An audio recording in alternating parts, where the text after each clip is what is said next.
Also, why the fuck is Misgift trending with 1.5 thousand tweets and I'm trending with 31,000 tweets? How did the fuck does that happen?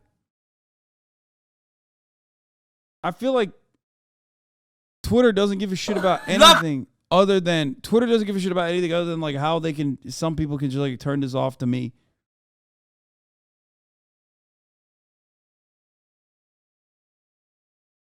Twitter trends are curated, personalized. I know. But yeah, you can tell. Listen, you can tell how my Holocaust denying 77-year-old neighbor is listening to Donda. That's awesome. That's just, Kanye has unlocked a new market for himself. That's crazy. Anyway.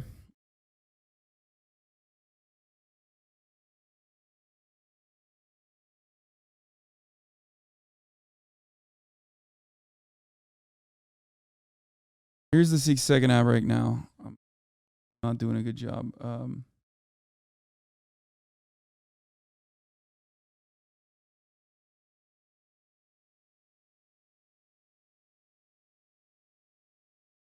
Kanye downloaded the racism DLC. Yeah, he got banned off all these fucking platforms. We're gonna talk about that. He got Andrew Tated. But speaking of banned, what is this? Summit says, Train, are you all right? Fuck you and suck my fat, juicy dick after Summit smokes on it. Fuck you, man. What? What does Summit do? Fuck me, bro. Holy shit, this fucking diva, bro. Oh my god. Brother, you have simultaneously drawn the hate of every psychotic Twitter fandom. Yeah. Did you draft this tweet? Yeah, let me address this dream tweet real quick.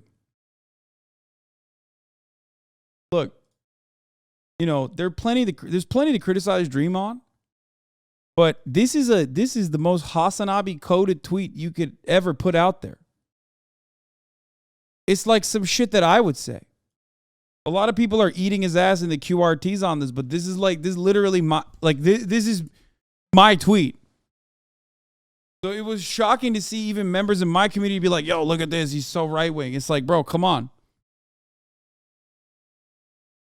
Like, if anything, I'm mad I didn't tweet this before he did.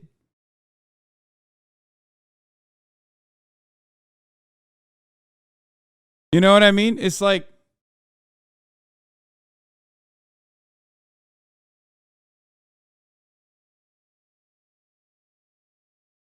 this motherfucker bit my flow. Word for word, bar for bar. Okay? It's fine when you say it, though. Dream is still fighting the hog allegations. Yeah, I mean, it's going to take a while. But yeah. All the girly pops trying to see a Slime Valo stream with you.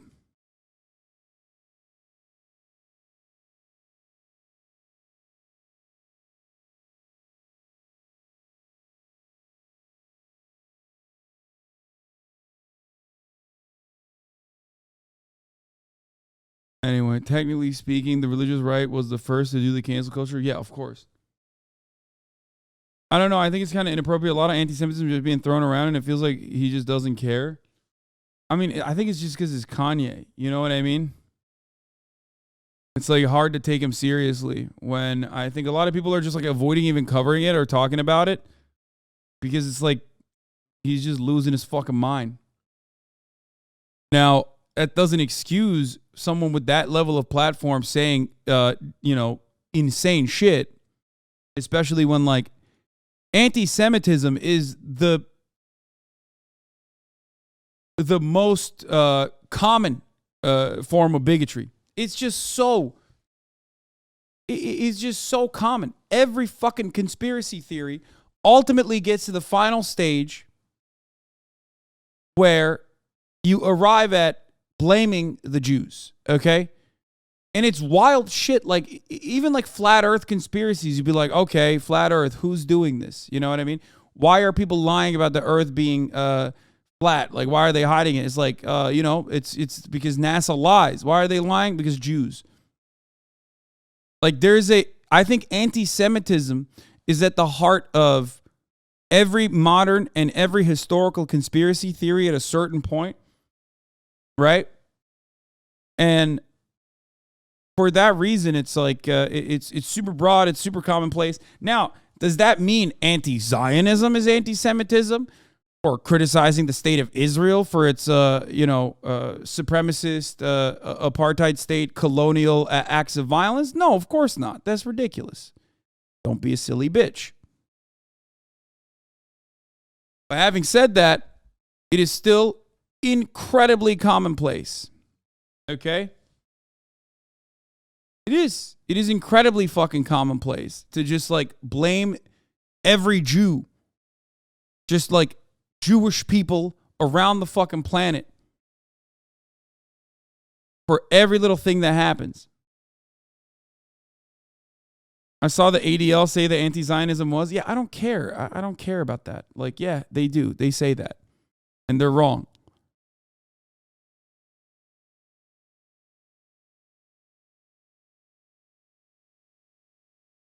It's a catch-22. You were saying all conspiracy theories are rooted in anti-Semitism when that in itself is a conspiracy.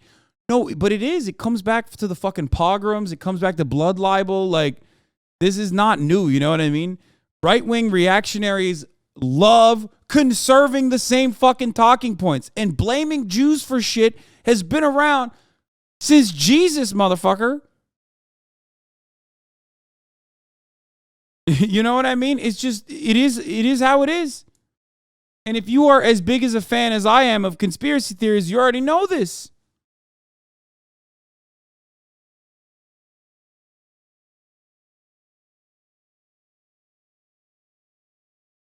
That's how it works.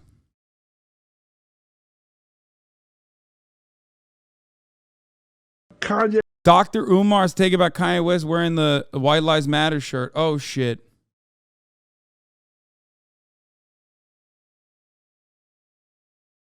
Wait, why did you just gloss over the dream tweet? Dude is literally aiding Kanye while Kanye is threatening to kill Jewish people. Wait, what? What? Aiding Kanye? No, he's fucking making fun of him. I already did address it. He's joking. Now, you can say you shouldn't be joking about an issue like this, but...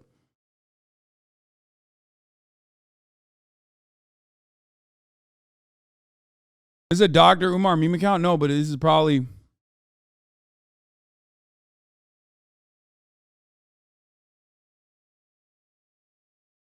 It's probably him. Kanye West and his White Lives Matter. It was a disgrace. It was a disgrace. I know he did it for attention, but I take issue with Kanye using such an emotionally charged, political, and sensitive issue and serious issue as police genocide to try to get some more attention for himself. I thought that was wrong. I thought it was thirsty. And I thought that was conduct unbecoming of a black man. And then to unite with Candice Owens into it just made the insult all the more worse because we know what type of coon she is. Oh! But it's backfiring on... God damn, me and Dr. Umar are like this right now, okay? We're holding hands. This is verbatim, exactly the same thing I said. I mean, he's 100% right, by the way. Undermining police brutality, and also simultaneously collaborating with Candice Owens while doing that. Oof. On Kanye. A lot of people are burning his sneakers. You have people who are saying they're not buying no more of his sneakers, no more of his music. I think he's going to regret having done that because that was not the campaign that you should have targeted to try to exploit for some attention. He chose the wrong campaign. Okay, maybe not verbatim. I don't know. Minus the slur, of course. Something else, he might have got away with it. But you're talking about the murder, the senseless, unjustified murder of innocent black people by white police. No way in hell do you put on a White Lives Matter shirt because everybody understands that the purpose of the White Lives Matter shirt is to distract away from the reason we wear Black Lives Matter shirts. And that is the fact that Black lives do not matter in this country as much as white lives. Why do you need to wear a White Lives Matter shirt? Everybody knows white lives matter. In fact, it's the only thing that has ever mattered in America. So why do you need to wear that on a shirt? That was an insult, and it was an attempt to make a mockery of the Black Lives Matter movement. I'm not talking about the organization. I'm talking about the grassroots Black Lives Matter. If Dream is kidding, then Candice is arguably joking too. Just like Dream, she just wants money and attention. Bro, you're not going to sit here and say that some fucking Minecrafter is equivalent to a white supremacist propagandist, right? Dude, what the fuck? Y'all love shitting on stands, but that is like arguably a way worse level of brain rot than like the worst stand you've ever encountered. We don't know yet. Time will tell. Wait, first of all, what the fuck?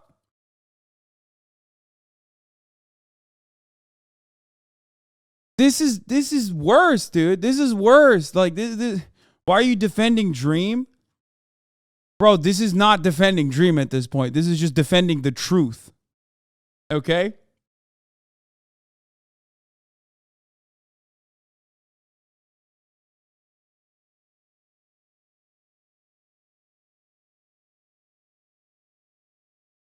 How did you read that to me and go, oh, like he's joking? Like, seriously, how charitable can you be, Lamau? Dude, that is verbatim what I would say under that tweet. Like, verbatim.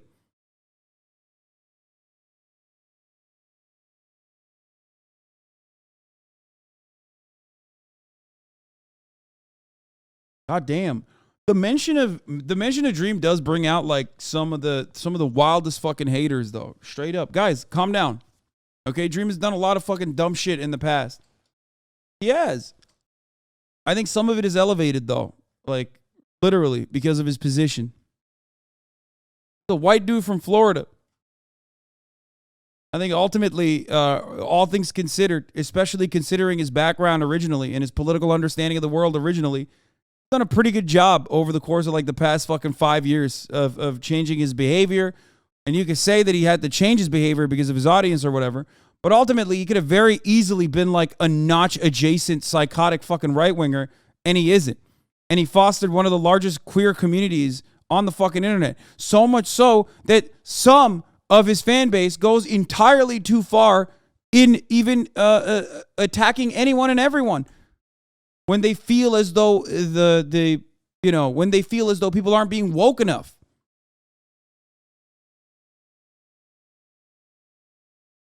His name is Clay. What the fuck do you expect? Yeah, people look at a dude who wears sports jerseys, who's from Florida, and his name fucking Clay, and they're like, God damn, dude.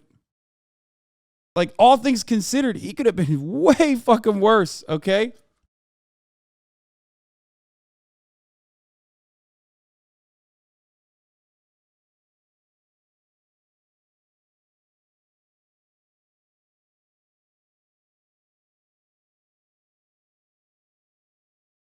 He has a huge platform. He should not be making those dumb jokes at his age. Man, I'm way older than him, and I make way dumber jokes. I mean, way worse jokes.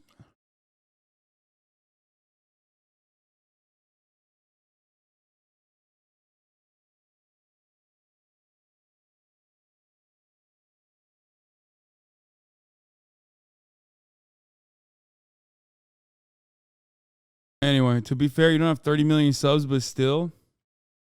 Wait, what?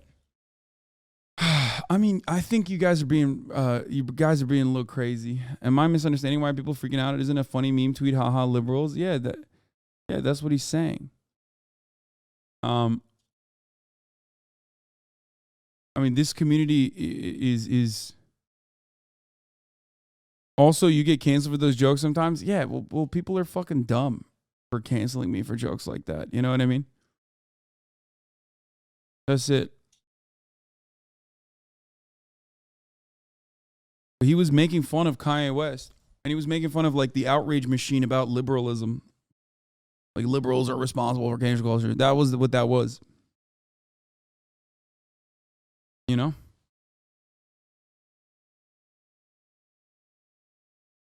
The crazy tweet. Anyway, let's get back to Kanye West, though. Matters movement that we are all a part of. I thought that was bad taste from Brother Kanye. Very bad taste. What's up, Dr. Umar spat super hard here. Fitting. Anyway, the difference is that people understand your politics because you talk about your views every day, so they understand you're joking. Same can't be said for Dream. That's not even true. Look at his fucking community. That's crazy. You were at TwitchCon. You saw all the little teeny boppers running around, all the Dream stands. The fuck? What do you think? They're right wing? You think Dream is right wing? Come on, guys. Holy shit. Even if he was like secretly, literally the hardliner right winger that a lot of people fantasize about him being, okay? Especially because like in the past, he definitely was right wing. Be real. Come on. Okay? And worse than even right wing, a debate lord. The community that he's fostered is so fucking insanely radlib that they sometimes get out of hand on the opposite direction. You know?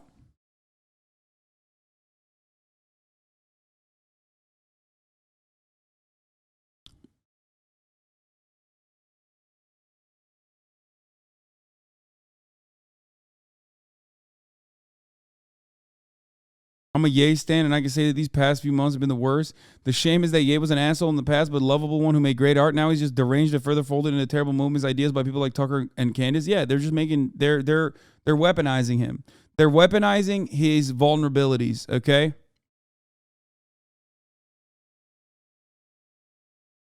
They are weaponizing Kanye West's vulnerabilities. Those vulnerabilities themselves do not excuse his behavior, by the way. He is a gigantic fucking narcissist.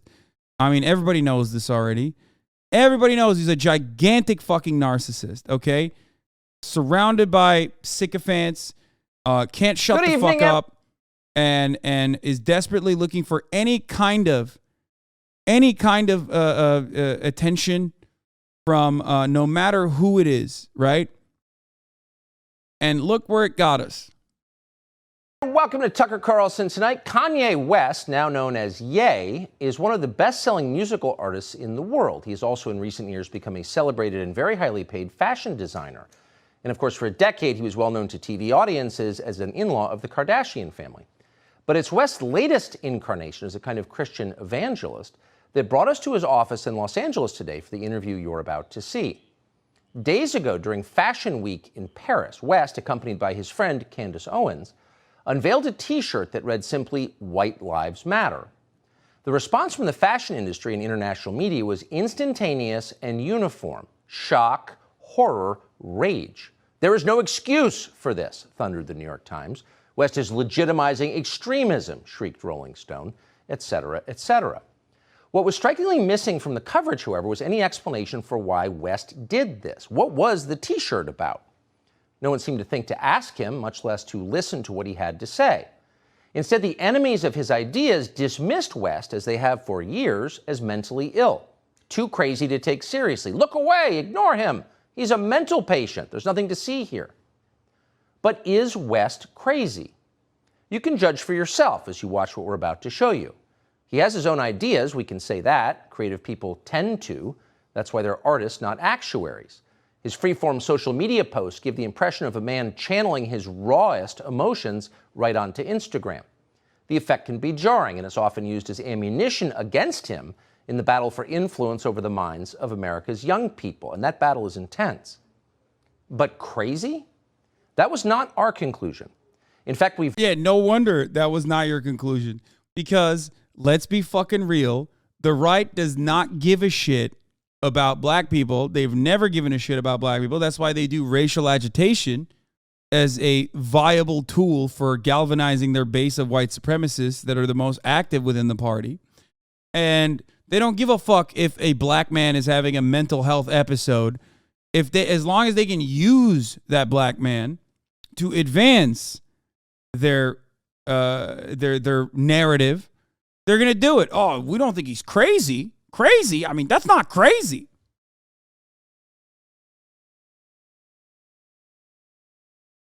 I mean, look at Herschel Walker. Anyway, I've rarely heard a man speak so honestly and so movingly about what he believes. But again, you can judge for yourself. Here it is. So you just came from Paris Fashion Week. You just landed, and you have a lanyard still on from it, and there's a photograph on it. What is that? It's a photograph of a baby's ultrasound. Why is that? And that you designed that? Yes. Why? What does that mean? It just represents life. I'm pro-life. Boy, so you wear it on a badge. What kind of response do you get? And good, amen, I agree. I don't care about people's responses. I care about the fact that there's more black babies being aborted than born in New York City at this point. That 50% of black death in America is abortion. So I really don't care about people's responses. I perform for an audience of one, and that's God. I'm starting to see why they want to make you be quiet. When did you? I'm going to run that back. Sorry. Man, I agree. I don't care about people's responses. I care about the fact that there's more black babies being aborted than born in New York City at this point. That 50% of black death in America is abortion. So I really don't care about people's responses. I perform for an audience of one, and that's God.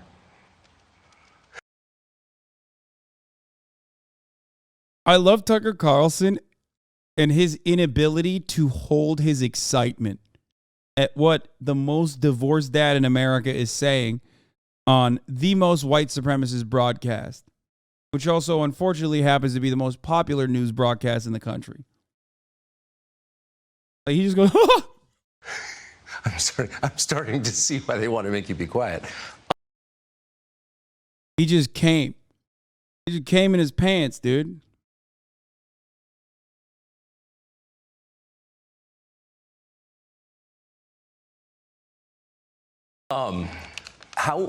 When did you start to feel this way? When did you start to realize this?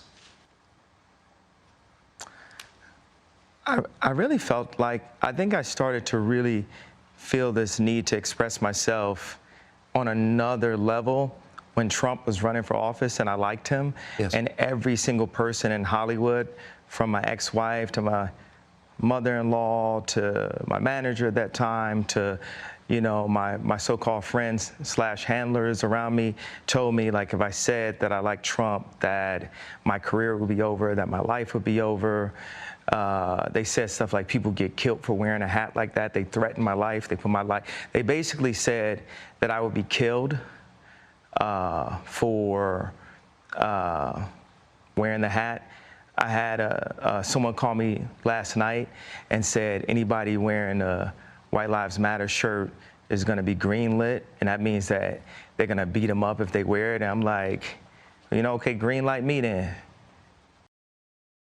Dude, just substitute White Lives Matter for the swastika, by the way. Like, because that is what that is. It's a white supremacist slogan. I want to fucking get to the heart of this one more time for people who have any sort of, like, confusion around this, because White Lives Matter is a slogan that was created as a counter to Black Lives Matter. It is no different than White Power, which is the slogan that was created after Black Power during the civil rights movement. It's just PR. It is propaganda from white supremacists to try to deflect away the attention from black people saying, hey, we matter. Stop killing us. Okay? That's what it is. So anyone that says that that's not the case, they're ridiculous. Now, there's varying degrees. There are people who are duped by this propaganda without recognizing that it is actually white supremacist propaganda, of course. Such is the nature of effective propaganda. But do not misunderstand. This is exactly what this is, okay? When someone says white lives matter, they're openly stating it. He's not even saying all lives matter, by the way, which is the more Republican version of that propaganda. White lives matter is just straight up white supremacists. There's varying degrees of racism involved in here, okay? There's varying degrees of racism involved in this matter. Obviously, the all lives matter is like the more publicly acceptable version of that, right? Like, oh, why not all lives matter? Well, Black Lives Matter means all lives matter. But all lives matter is a silly notion when you're saying Black Lives Matter, because black lives currently don't matter. Okay?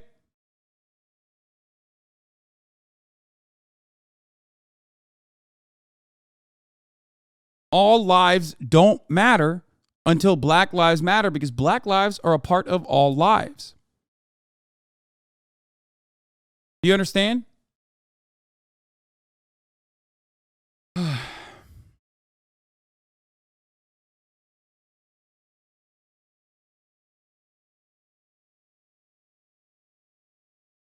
So if you're looking at someone going, hey, my house is on fire, okay, while their house is on fire, and another guy goes, hey, man, well, I lit up this candle over here. Why don't we focus on all fires? Well, maybe you're being a little silly bitch, okay? What's up, Tubbo? Tubbo, we're talking about Kanye West, Tubbo. Now, White Lives Matter also has additional context, obviously, because Black Lives Matter is about police brutality and the disproportionate targeting of black people, specifically unarmed black people, black men. Maybe you're being a silly bitch, says Young Skirt. Fucking got me, dude. Fucking got him. Fucking got him, dude. I have nothing to that. I am being a silly bitch. Anyway. Bro, shut the fuck up. You act as if black power doesn't exist as well, which is just as bad. Yeah, you're right, man. Black power against white supremacist institutions is actually just as bad as white supremacist institutions not being enough with respect to creating an environment that is hostile to black people, that people need to take matters in their own hands in the form of white power. Making an equivalence out of white power and black power immediately gives away your position as either the dumbest person on the planet who has been played a fool by white supremacists, or directly a white supremacist himself, okay? You're either a white supremacist trying to behave like you don't know any better, or you are so fucking dumb that you do not recognize that you've been duped by white supremacists in their effort to propagandize their position.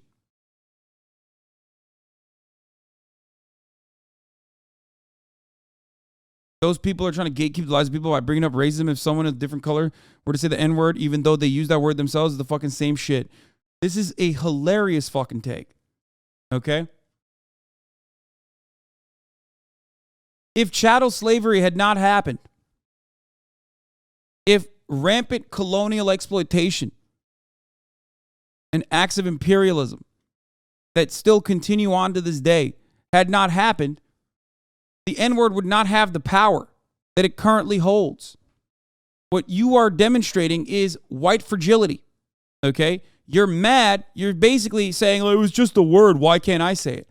It's because your fucking grandfather said it, and when your grandfather said it, he used it as a way to justify slavery, okay?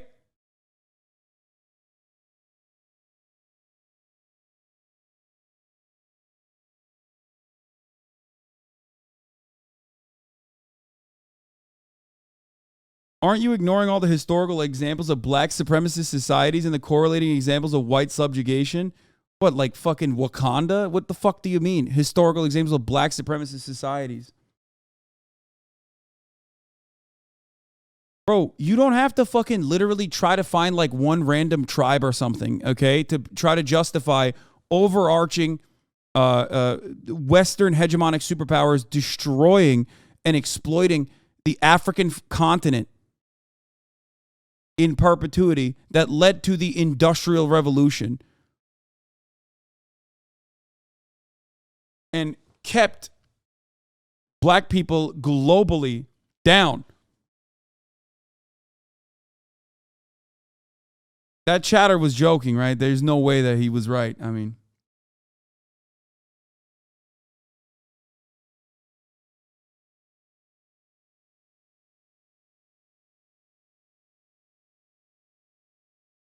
the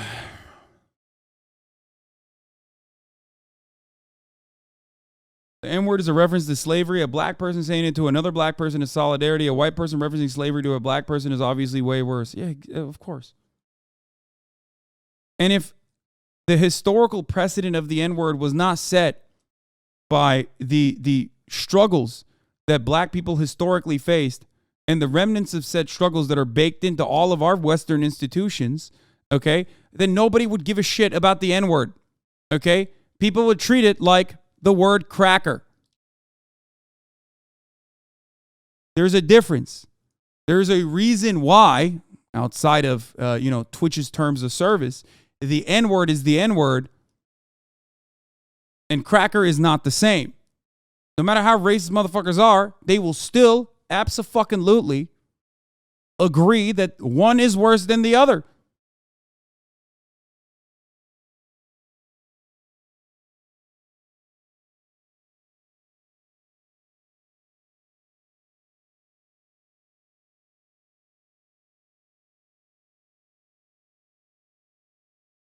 There's a difference between pejoratives and meanie bobini words, okay? Oh, you're being mean. Yeah, I know. I say stupid. I sometimes use ableist language, like I say someone's psychotic and whatever, right? There are pejoratives and there are words that have so much meaning and so much impact as a consequence of centuries of unjustifiable oppression. The N-word was used to demonstrate the depersonalization and the dehumanization of African slaves, specifically so you could justify chattel slavery, okay, to a broader audience. I cannot believe we're doing basic introductory history right now.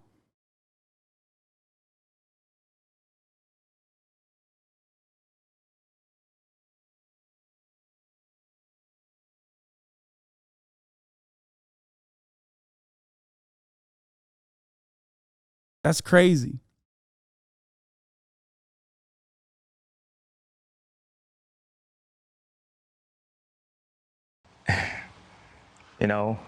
God builds warriors in a different way. I don't know if it's because of me being born in Atlanta and growing up on the south side of Chicago that, he made me for such a time like this. It's like with David, he tended to the sheep, but while he was out there, he had to fight all kinds of animals. So when it was time for Goliath to come, you thought because he was a sheep herder that he didn't have the skill set to take down Goliath. And the thing that I have is the position, I have my heart, but the number one thing is we have God on our side. And for the people, even if you don't believe in God, God believes in you. So you made reference to the White Lives Matter t-shirt, which you brought out at Paris Fashion Week. Yeah. Why did you do that, and what did it mean?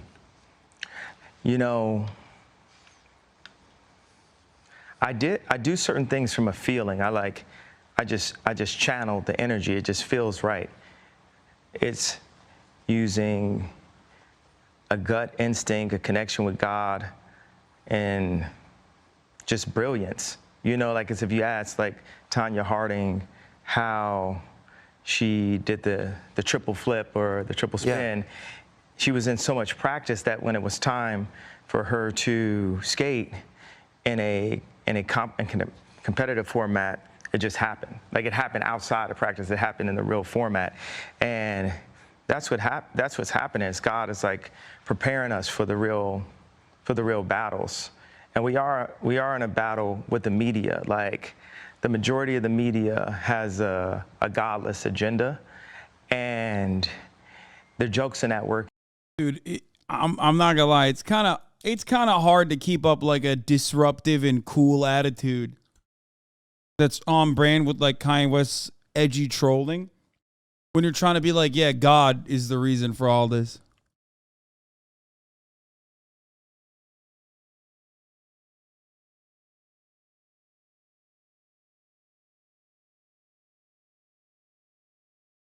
And this whole like, oh yeah, he's crazy and all these things, they don't work because the media has, they've also watched travesties happen, just even specifically to me, and just watch it and act like it wasn't happening. And they stay quiet about it. What if they... Dangerous, that's a great take, by the way. Being a white supremacist isn't edgy in America, though. Exactly. But white supremacists want you to fucking make it seem like it's actually edgy to be a white supremacist. Like, ooh, no one wants you to say these things. Like, bro, Donald Trump was the fucking president. Stephen Miller was writing. Stephen Miller, Mr. Turner's Diaries, was writing our immigration policy. You had Joe Biden's Customs and Border Patrol like whipping fucking Haitian migrants at the border with their goddamn, not like actual whips, right? With their reins. And you're still over here acting like, being white supremacist is like super edgy and really crazy. Oh man, no one likes that. No, man, it's coded into all of our fucking institutions. So I want to answer the white. Yeah. I feel like someone caught what I was saying, the comparison to Tanya Hardin about the White Lives Matter. You know, my dad is an educated ex-Black Panther, and he put a text to me today. He said, "White Lives Matter, ha, ha, ha, ha, ha." And I said, I thought the shirt was a funny shirt. I thought the idea of me wearing it was funny. And I said, "Dad, why do you think it was funny?" He said, just a Black man stating the obvious. Yeah. And, you know, my dad doesn't listen to rap music, and he's like super educated. We opened up a water distribution center in the Dominican Republic together. He's like the original Steve Jobs, but he was getting blocked every which way with all of his ideas, and he didn't have an endless bank account, and he didn't have an Instagram. So all these ideas, he had to like take them back and compress them. Like, my dad is the most brilliant person that I know, and we actually have a strained relationship because I was taken from him, because my mom was an actress, so she was a liberal. And my dad would see certain things and say, you know, we should do it this way, we should do it that way. And the people got around my mom and pulled her away, much like, you know, Kim is a Christian, but she has people who want her to go to Interview magazine and put her ass out while she's a 40-something-year-old multi-billionaire with 4 Black children. And this is how fashion wants to, how they want to present her. So I know you give these questions, and I give you like these 3-part answers. Is this a cool format for you? Yeah, I love it. Okay, cool.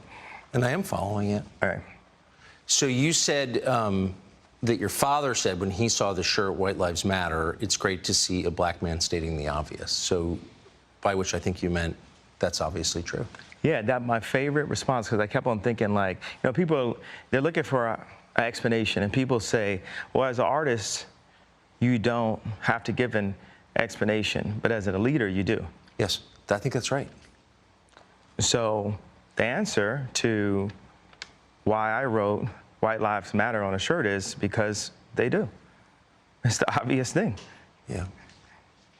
Why do you think that's so? And I assume the implication is, of course, all lives matter because they're lives, because God created them. Yeah. Why do you think that would be considered controversial?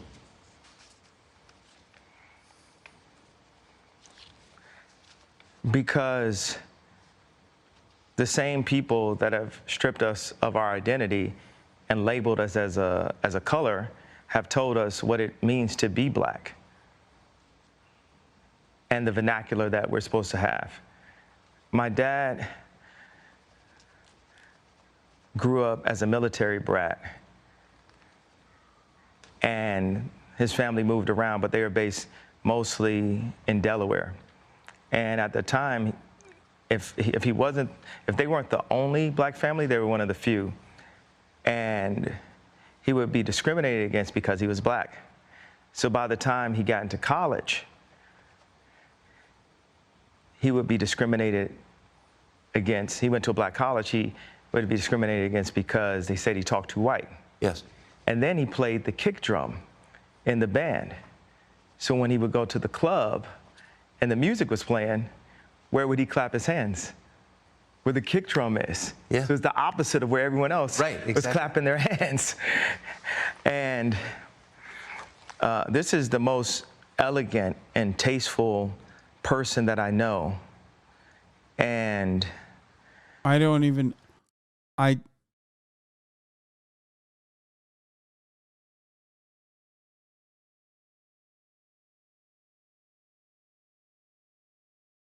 I'm not gonna sit here and be like, I know his dad's actual true motivations in saying white lives matter. Ha ha ha. That's stating the obvious. Okay. I'm not gonna say that. Some of you are doing that in the chat, and we don't know. We don't know. Just because someone was a Black Panther doesn't mean that they still hold on to like a lot of the principled Maoist stances of the early Black Panthers. Okay, there are plenty of Black Panthers that now work with like Rahm Emanuel and shit in Chicago. Okay, or did. It could go anyway. So that doesn't mean anything.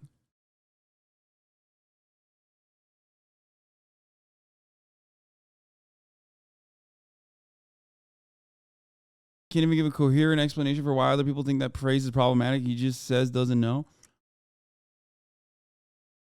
Kanye himself calls his dad an ex-Black Panther. It just like...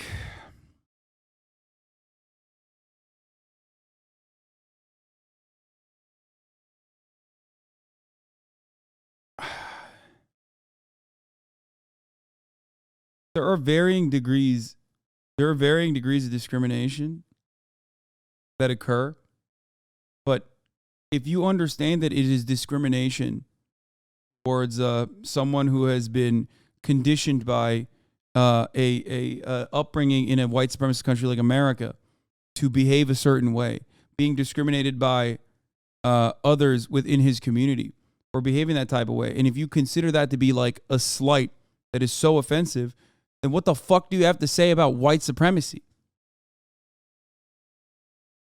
Like, that's crazy to me. Like, if you think one is bad, if you think that like that level of bullying is bad, then holy fuck, you must have a lot of thoughts about white supremacy then, because that's so much worse.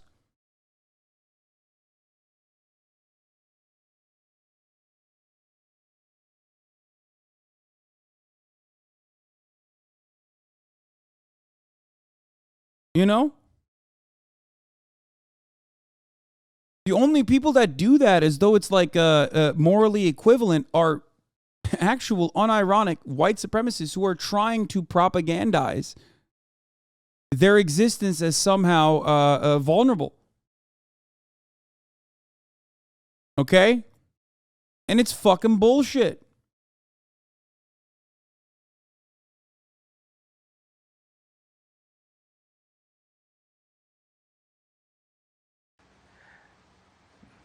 When my mom, when the school gotta pee, I'll be suggested back. like the herding systems, because what they do is take the Black community and they separate us, and they separate the families, and the educated, they push this, need for higher education, and us as Blacks, we discriminate against each other and say, well, I got my PhD and you don't have your PhD, so I'm better than you. And so my mom, she had a PhD, and she was influenced to move to the south side of Chicago and take this job at Chicago State University.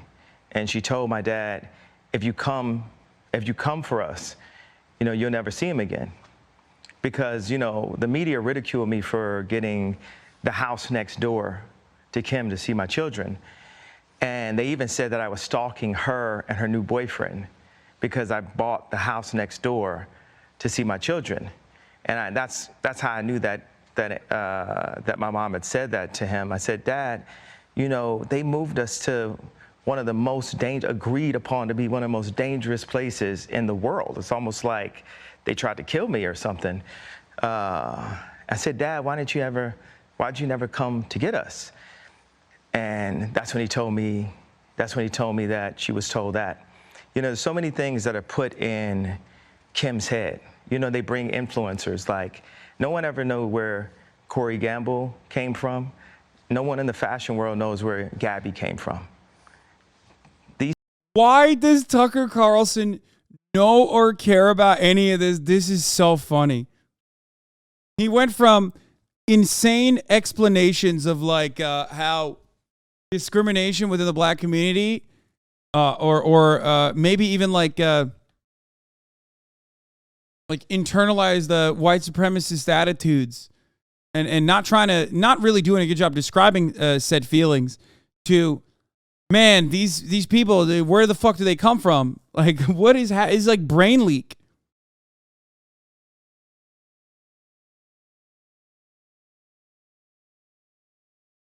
I got to run it back. Because, you know, the media ridiculed me for getting the house next door to Kim to see my children. And they even said that I was stalking her and her new boyfriend because I bought the house next door to see my children. I mean, that was a little weird. It was a weird thing to do. But, like, I mean, I was charitable in that situation, I think. And I understood that, like, it was a little odd. Okay? Obviously, wanting to see your children is normal, okay? It's a normal thing. That was not normal. I don't know why he's downplaying that, okay? He's kind of downplaying his actions during that process.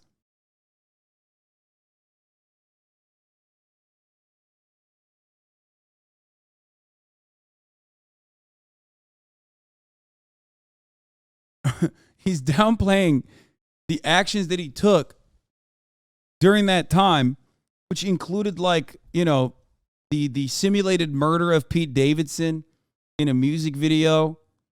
I mean, there was a lot. Like, Pete Davidson's fucking weird. Sure. Okay? He's a weird guy. I can understand why you wouldn't want your, children to be influenced by him in their lives. Okay? And some of it was funny, and then it went to a not so funny place.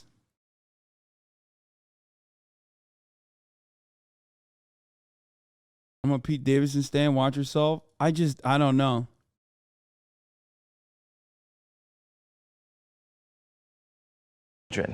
And that's how I knew that my mom had said that to him. I said, Dad, you know, they moved us to one of the most agreed upon to be one of the most dangerous places in the world. It's almost like they tried to kill me or something. I said, Dad, why'd you never come to get us? And that's when he told me that she was told that.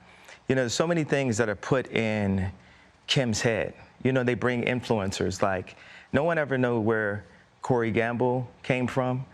No one in the fashion world knows where Gabby came from. Where did that come from? You went from people placing influence in Kim's head to Corey Gamble.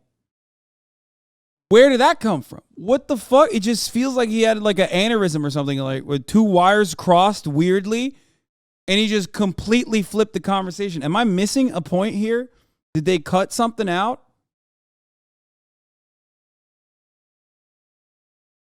Came from. These people were practically made in a laboratory, in my opinion. And one of the things that they're really good at doing is being nice and being likable. And what they do is, for people that have some form of influence, whether it's an educated black woman like my mother that became the head of the English department at Chicago State University, or whether it's the most influential white woman on the planet, being my ex-wife, they have people that are around them at all times telling them what to be afraid of. It's like not what to do or say specifically, it's what to be. Whereas Kanye West has Candice Owens around him at all times, and she's certainly not telling him that, okay? Like, I can't believe I'm going to say this, but unironically and unconditionally, the people surrounding Kim Kardashian in that circumstance are probably better overall, considering like at least some of the things that she's done with respect to like criminal justice reform and things of that nature, versus the people around Kanye West who are just like, yeah, King, do it. Fucking blow that shit up. Blow it up. Ruin your career. You're fucking awesome. Doesn't really matter. Like, who the fuck influenced him to talk about Jewish people and stuff? You know what I mean? We know Candice has a horrible track record in that regard. Remember when she said Hitler just wanted to make Germany great? That shit was crazy. She said that. And Kanye was like, preach. Preach on it. That's so good.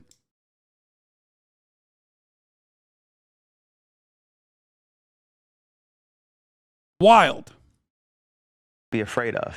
And if you have a person that isn't afraid of them, you know, like a Russell Brand or Candice Owens. Right. It's not that we have to agree with this, but they're not afraid. They're not afraid to state what their opinion is. Yes. No one is God, and everyone has an opinion. So a conversation like this is He did say Russell Brand, which, God, I don't even fucking know.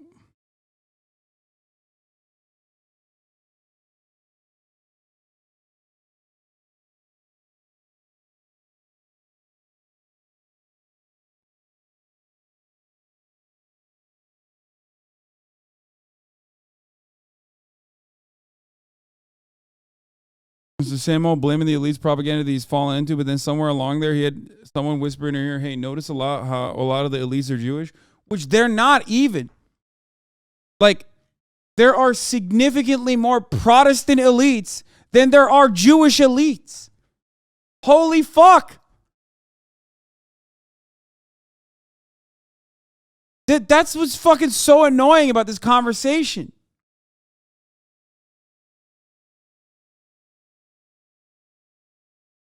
What the fuck? Also, Kanye West is an elite. He's a billionaire.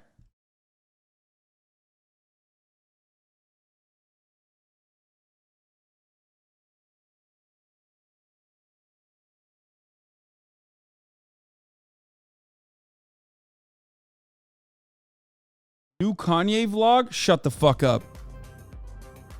What?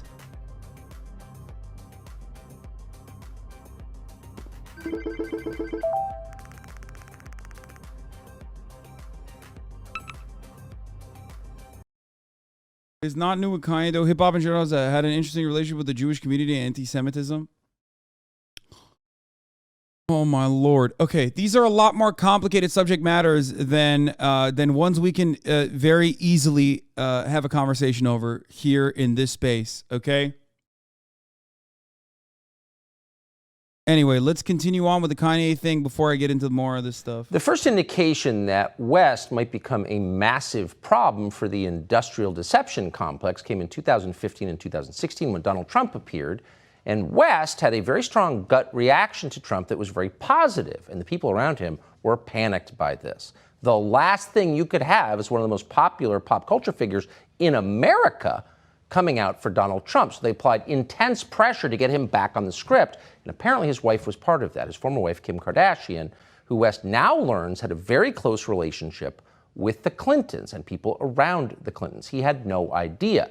His relationship with Trump, on the other hand, just, why does nobody ever why does nobody ever on Tucker Carlson's team ever go, wait a minute, you're the most popular fucking news broadcaster in the country. The fuck do you mean the industrial deception complex? Dude, you're like 90% of that complex. How does nobody understand that is what's going on there? Like how is that possible? That someone could be like, man, these elites sure are fucking doing all this stuff. It's like, you are an elite, bro. Getting paid like $30 million a year to defend billionaires and distract the dumbass public away from the real problems that face them, okay? So are you. Man, I am literally nothing, okay? I'm nothing. I'm a little tadpole in the fucking pool, you fucking idiot. Just because you watch me and I occupy this insane space in your mind doesn't change the reality that, like, Tucker Carlson is unimaginably more famous than I am and unimaginably more influential than I am. Nobody over the age of 35 even knows who the fuck I am.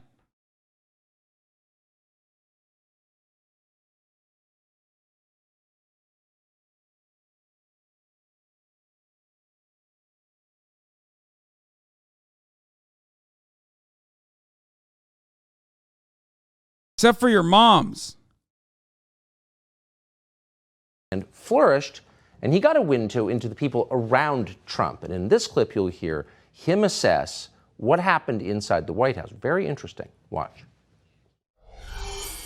it was interesting. A friend of mine told me that Chris and Kim had called him because he had influence inside of the black community, and had called him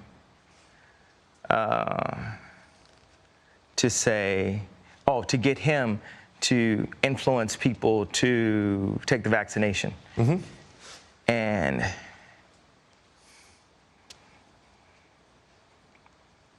I don't have an opinion on that. I just want to state that as a flat statement. But it was wild that I didn't know how close my own wife was to the Clintons. I didn't know, you know. Wait, but that's him. Brother, you're in there. You're in the photo, dog. What the fuck? What the fuck? Hold up. What? Tucker Carlson like posting that photo is kind of funny though, because it's like Tucker Carlson's producers posting that photo immediately as he's saying, man, I didn't know how fucking close Kim Kardashian was to the Clintons. It's pretty funny. It's like a this you moment. He's literally leaning into the photo towards Hillary Clinton. I didn't realize it at the time. That you were married to her.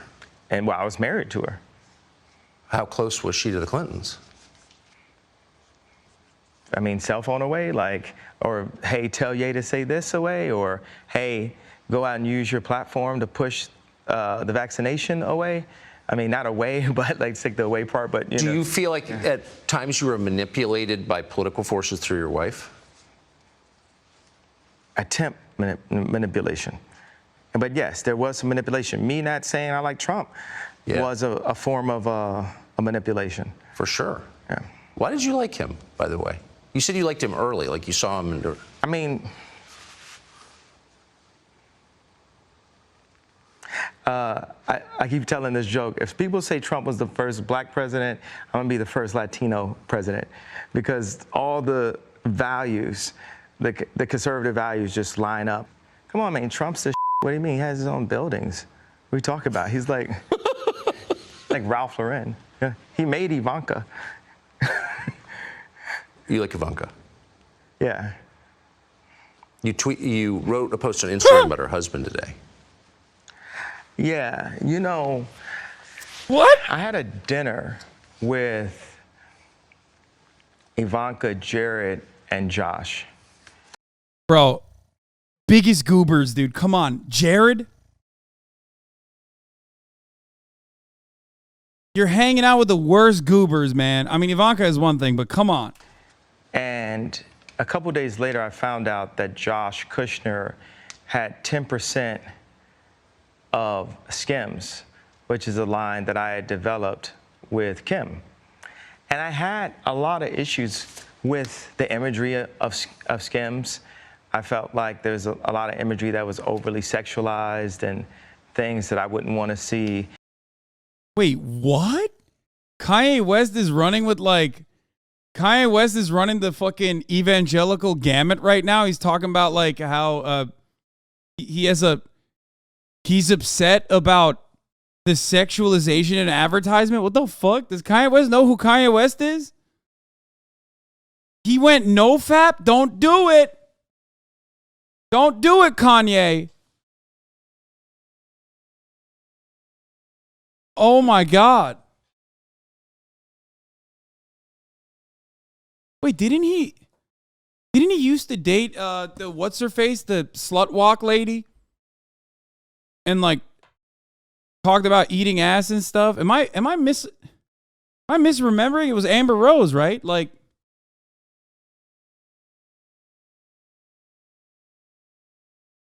he's been doing this for like 4 years now. Did you just wake up from a coma?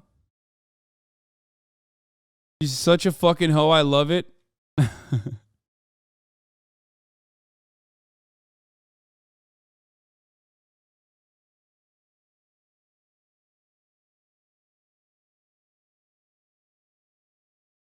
Kim's like the shapewear thing, right? It's gonna look kind of sexual. Yeah, I don't know.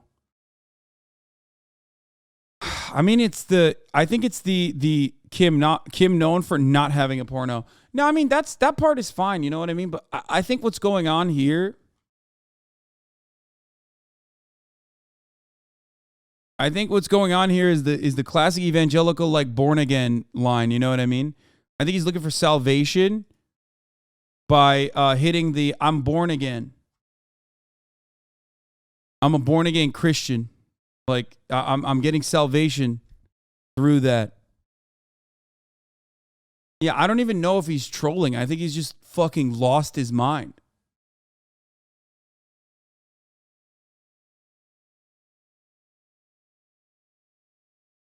Like a little bit.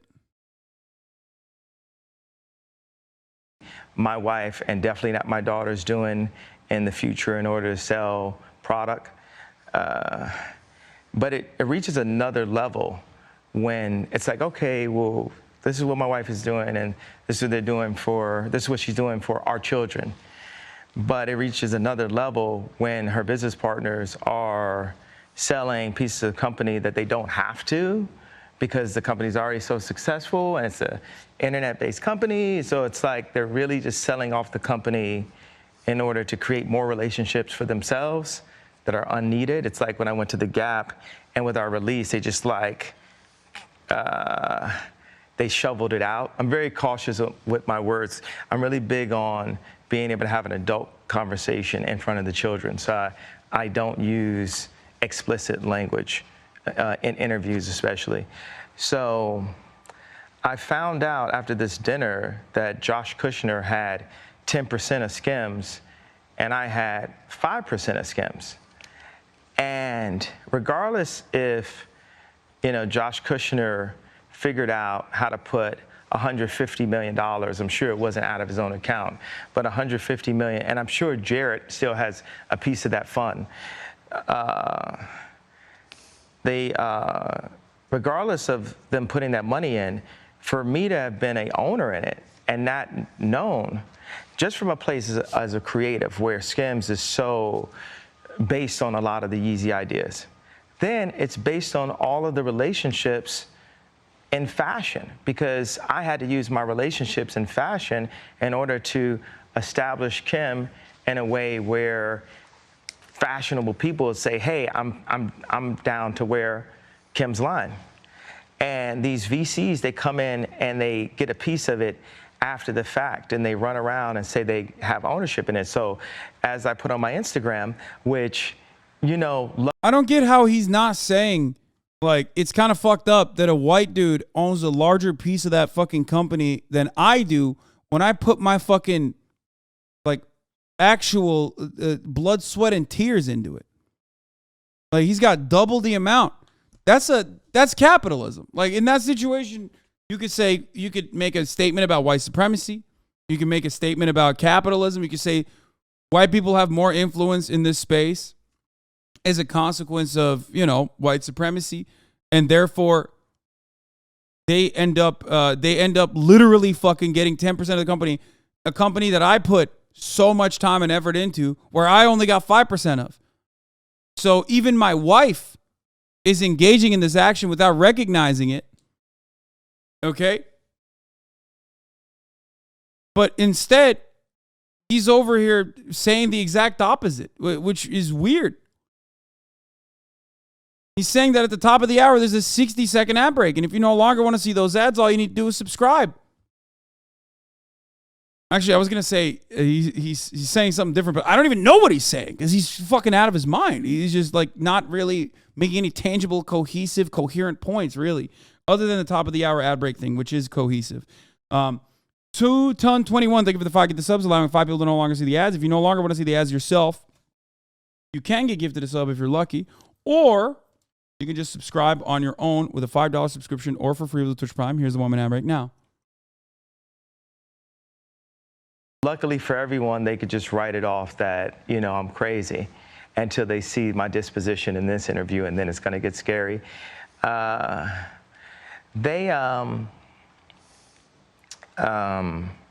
said, hey, Josh, what if I had 10% of Carly Kloss's lingerie, shapewear, swimsuit line, and you have 5% of it, and you didn't know? How would that make you feel?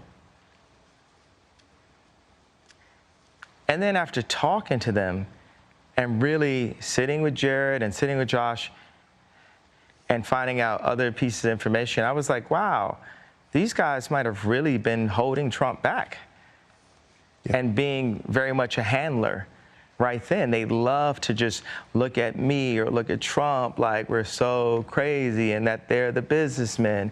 So when I think about all of these things that Jared, you know, somehow doesn't get enough credit for with his work. And what is it? His work in Israel or his work in Palestine? What is this? You know where he made these peace treaties? Wow, he stopped it. He didn't even want to say Palestine, bro. Lost his way. Where was that? Do you know the facts on this right here? So I'm like... Well, I think that was between Israel and some of the Arab nations. I just think it was to make money. I don't know. Is that too heavy-handed to put in this platform? No, that's your opinion. We're not in the censorship business.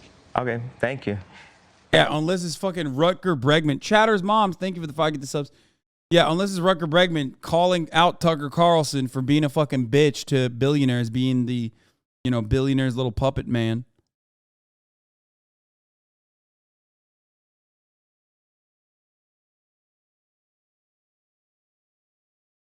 And I just think that that's what they're about, is making money. I don't think that they have the ability to make anything on their own. I think they were born into money.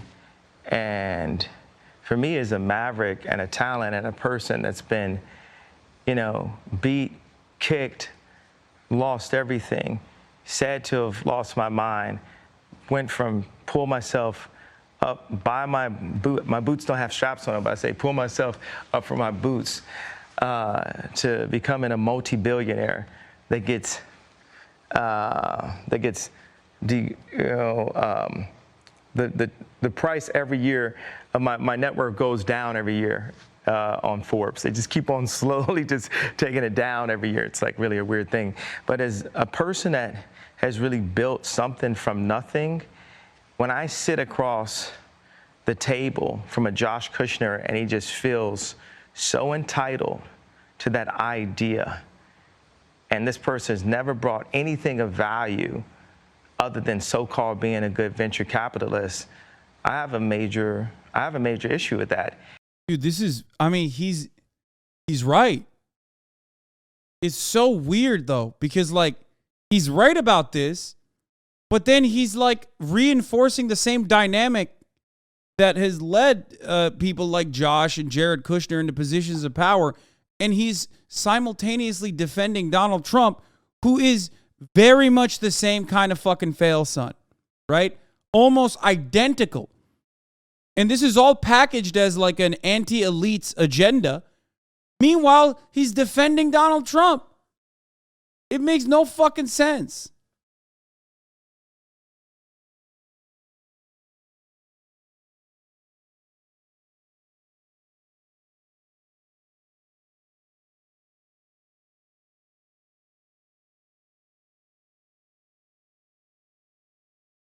Like everything he said about Jared Kushner and Josh Kushner not putting in any effort but still reaping rewards from something that he's actually put time and effort into, more rewards, just because they have money, is no different than my takes on capitalism across the board, because those are true. Those are true takes. So how does he arrive at the exact opposite when he's defending Donald Trump? And it makes me feel like they weren't serving my boy, Trump, the way we could have, because, you know, Trump wanted nothing but the best for this country. And it doesn't, like, what? Moses stuttered. I'm saying God is not always going to bring the most perfect personality. A lot of times, the most fake people, their job is talking and making people feel comfortable. Yeah. You know, and the realest people are going to make you feel uncomfortable at first. Bro, what? That's what? Do you talk to Obama still? I was Obama's favorite artist. He actually met with me. Obama met with me and my mama to say that he was running for office back in 2008. And that he wanted the support. And everybody was so into this idea of the black president. And you were always cool. And it's also like, you know, how many of us are there?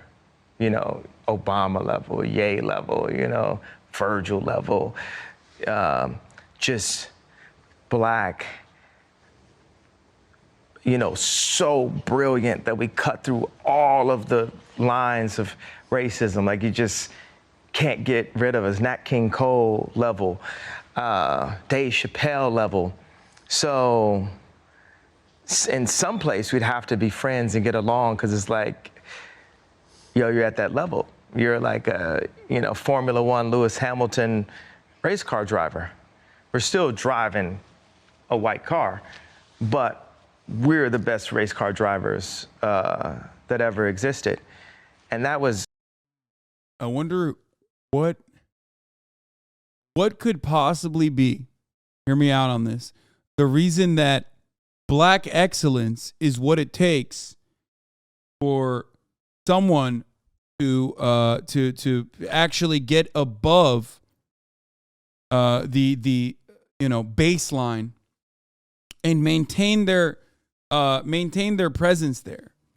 Like, what could it be when, like, you have fail sons like Jared and Joshua Kushner in positions of prominence, meanwhile, and they're still better off than like people who have been able to pave their way through all of that struggle and get to the position that they're at, and still have to constantly solidify their presence there. I wonder what the reason for that could be. I don't know. Maybe the whole point behind the White Lives Matter shirt could explain it, you know? Black excellence is a fucking myth. It is sold to the black community as the American dream to fuel capitalism. It is a falsehood.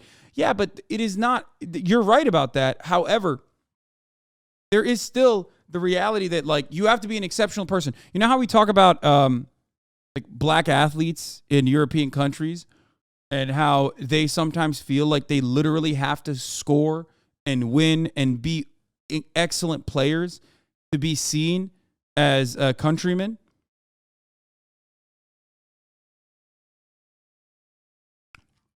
That's what I'm talking about. I'm talking about white supremacy's impact on the black condition across the board, that makes it so that you have to be above and beyond for yourself to be recognized as, like, you know, truly in a position of power. And you're constantly also fighting against people that will take you away.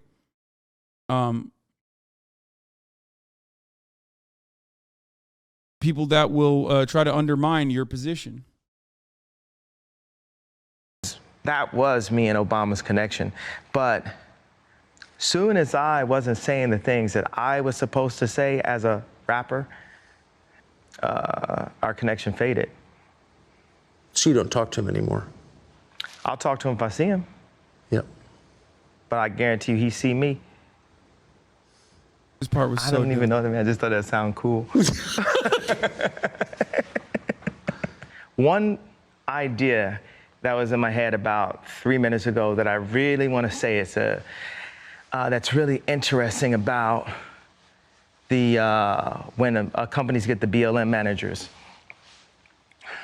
What's a BLM manager? Black Lives Matter office manager. It's basically the commodification of Black Lives Matter as a movement by corporations that want to use it as a marketing tool, like social justice as a marketing tool, is what also, you know, pollutes this conversation. I think Kanye West is hiding behind a valid criticism of what has become of the Black Lives Matter movement within the corporate structure to kind of take the blame away from his overarching white supremacist narrative in the form of wearing the White Lives Matter shirt. You do the same, though, no? Yeah, totally. Like always. I'm always doing that. What? Always. Famously. Commodify girl power in the wake of 2016 and Me Too. Yes.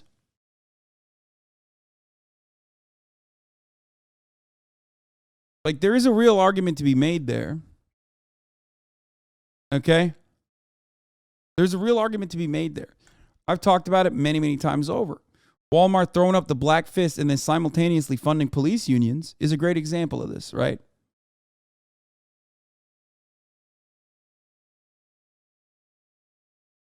That's a great example of this. It's not real when a corporation says Black Lives Matter.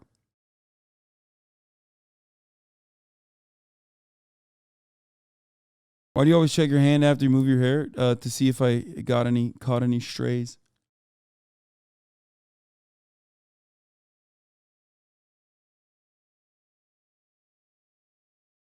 However, having said all that, that does not change the reality of people on the ground actually trying to create a movement, a real grassroots movement that revolves around mobilizing against police brutality. Why aren't you this generous with the other black white supremacist Candice Owens? She doesn't have as much power and as big as a voice as this idiot and saying the same crap she says and then some. Wait, what? Why am I not as generous with Candice Owens? You want me to be generous with Candice Owens? Candice Owens' entire fucking business is about promoting white supremacy. That's her job. Oh, this was really funny. I know what this is. She blocked me, but I know exactly what this tweet is because I saw it earlier. Hilarious, by the way. My fellow whites, do not initiate conversation with black people about Kanye West this week and do not share your opinion on this behavior. This has been a public service announcement for my people who suffer from the malady of believing everything is about them, white supremacy. She's so good. She's so fucking good. I love her. Goated. When Miskit brings Crazy Slick on stream to double dip on the comeback numbers, Jesus Christ. Lime, don't do that.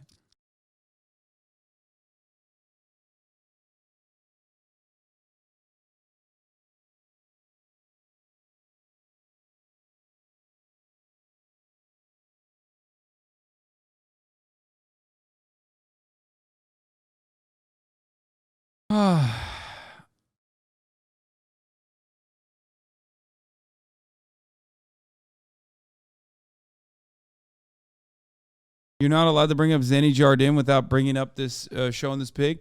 That, and also, what set you from? You guys remember the homie, what set you from tweet? I mean, that shit was fire. That was her.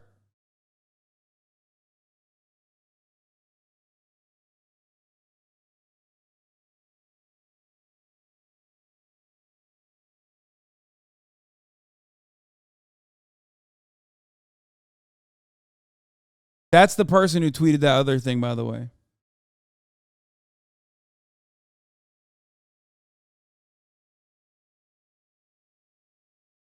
What? Tell me not to make the twit longer. You getting burned next?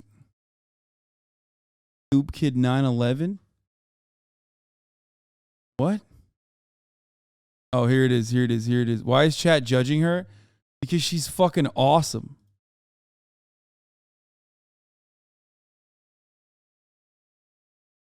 Homie, what set you from? Why did she block you? I don't know. I don't think I've ever interacted with her, but I do make fun of her a lot on stream. She just looks like she's a cyberpunk villain, dude. It's awesome. Why are black people dick riding white supremacists so much? It's literally purely to monetize their content. It's extremely damaging for black communities, though. What do you mean black people dick riding white supremacists? I don't think a lot of black people are dick riding white supremacists. I think Kanye is.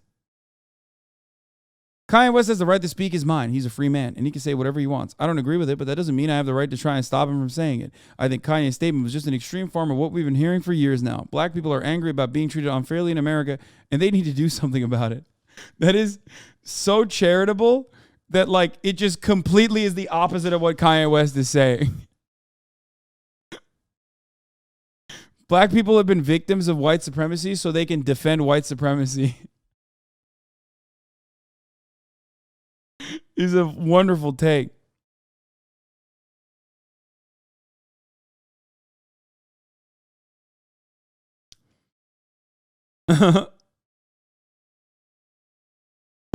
It's so good.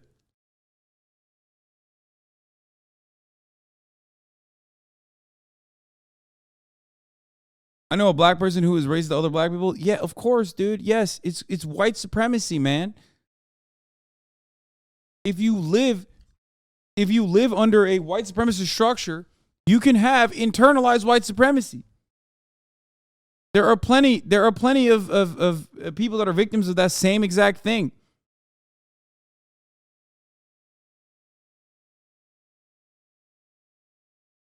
I don't know what you like. That's not the point. You're not making a good point there. You get a semi-influential black person to become the face of a white company. Yeah. Right. So that means, like, in the design world, in the art world, they actually would pick artists that were less talented than other artists based on their influence, not based on their actual work, because everyone is vying for influence and an opinion. Everyone is afraid of losing their opinion. So with Nike, right? Nike is as famous as, you say Nike's more famous than PayPal, right? Yeah. Right. What number company do you think PayPal is? I don't know. Number 4. Overall? Overall, you got, well, you know what the number 1 is, right? It's Apple. Yeah. I'm forgetting number 2, but number 3 is McDonald's. Then SpaceX is maybe 6 or 7. I don't think any of what he said is true. What is he talking about? Like, in what? What is the metric that he's referencing? Why would SpaceX be on that list? What the fuck?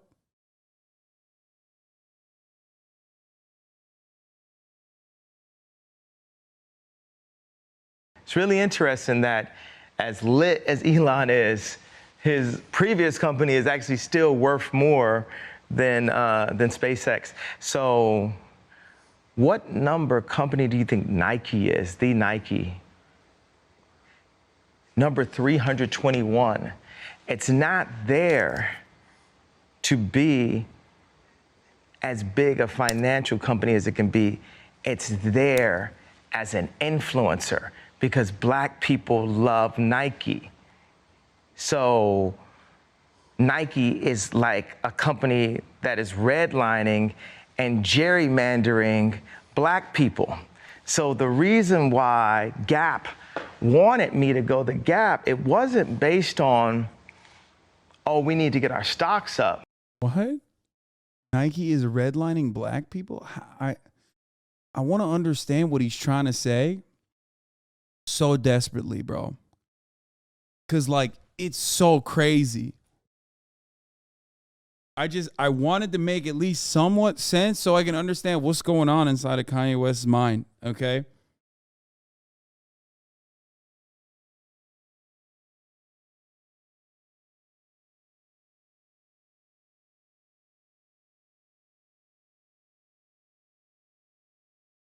We'll go on saying if you try to understand it, it changes mid-sentence. Did you really say black people love Nike? That's like saying black people love fried chicken. Like, bro, hello? No, that's not the same as that. Okay, first of all, it's not the same at all. But also, I don't even understand what, like, I wish I could say anything about this so I could understand what he means when he says Nike is gerrymandering and redlining black people. You know, it's like these companies, when they've been around for a long time. He's saying he's being hired to pander to the black community to keep them down. I don't fucking know. I don't want to waste brain power on this clown. It's not like, they're like, we're in the rag trade. We're never going to be Apple. And everyone, all of these American companies somehow took this deal where they start putting in these really awkward, weird number kind of CEOs. Like Nike's got one, the Gap had one, it didn't work out. And there's all of these weird operators inside of companies, even in Balenciaga, you know.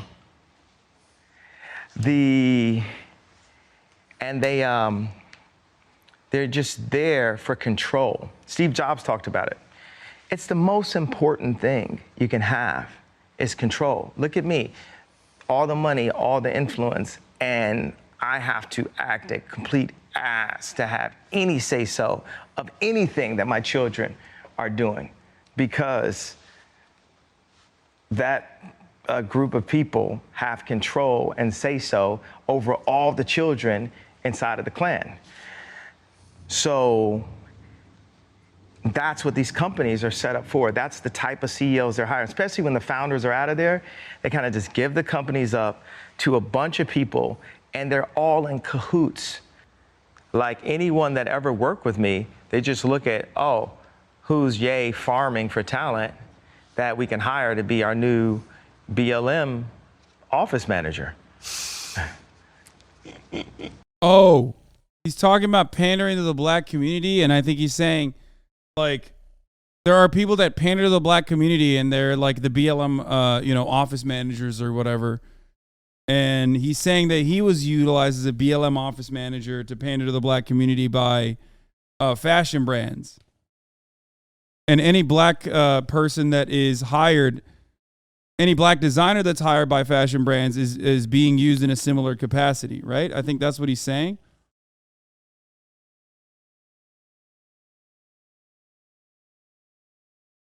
How would you decode that? I'm just trying to make sense of what he's saying, man. It's hard. Okay, give me a goddamn break. I might be off a little bit, okay? This is, what do you want? The fuck do you want from me? It's not like he's making clear-cut points, okay? He's speaking from both sides of his mouth on this issue, on every issue. Guys, this is a dude who said the Kardashians, the KKK Kardashians are white supremacists, and then a week later, he's making his daughter appear on a fucking fashion show where he's got Candice Owens on his side, wearing a T-shirt that says "White Lives Matter." Nothing he does, it makes sense.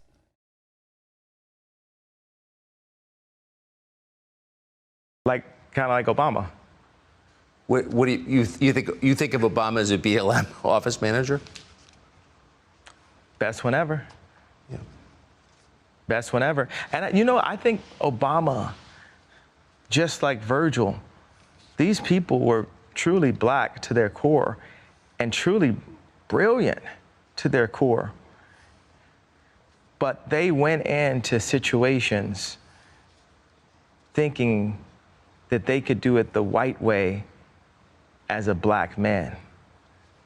And we saw what color Obama's hair was when he went in, and we saw what color it was when he went out. Virgil lost all his hair, and eventually passed away. So when I have techniques. Bro, that's nuts. That's so disrespectful. What the fuck?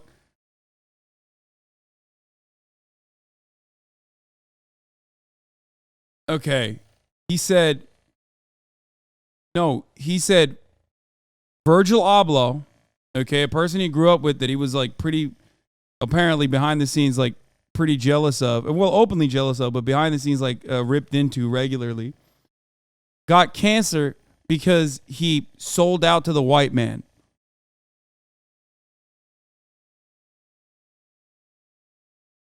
But and that's why Obama also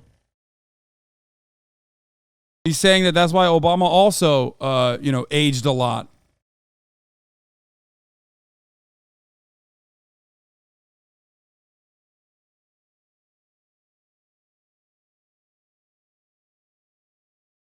How can Kanye be jealous of anyone? Lol, dude is the artist of a generation. Yeah, I mean, hey, when you're a petty bitch, it be like that.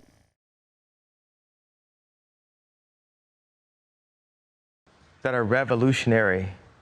If I raise my voice, if I express myself on Instagram. I think one of the wildest things here is that, like, he's saying all this on the Tucker Carlson broadcast. Like, if Virgil going and working with Louis Vuitton, okay, if Virgil working with Louis Vuitton is being done to for Louis Vuitton, like LVMH, to fucking pander to the black community, then what the fuck are you doing? You're on Tucker Carlson. Like, we've already moved past all of that. Like, he's saying there's racism in the way that corporations pander to the black community, but you're literally pandering to white supremacists, which is inherently the most, like, it's the underlying, like, through line between almost every fucking black conservative rhetoric, which is, I'm not like everybody else. I'm so different. That's why I'm fucking riding for white supremacists, because I am not a monolith, which is exactly what this is. It's always the same argument. It's always the same argument, which is, I'm so not a monolith, and I'm so contradictory. Like, I've made my own thoughts. I've made up my own mind. And that's precisely why I'm deciding to personally take matters into my own hand and choose to work with white supremacists instead.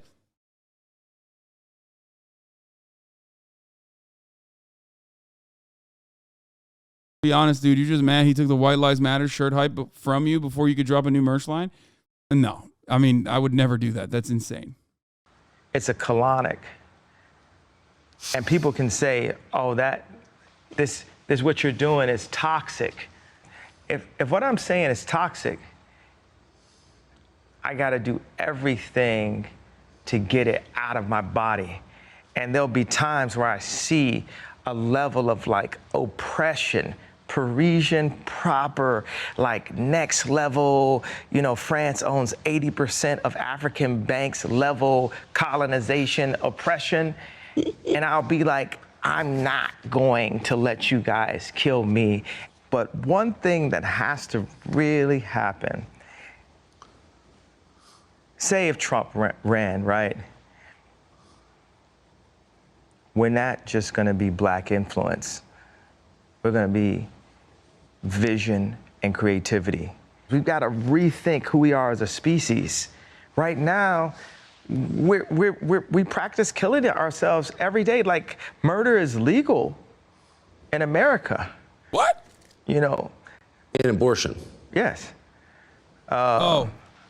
So I'm glad Tucker clarified whoever that. Gets the position needs to listen to the vision. I didn't know it was gonna rhyme when I first started.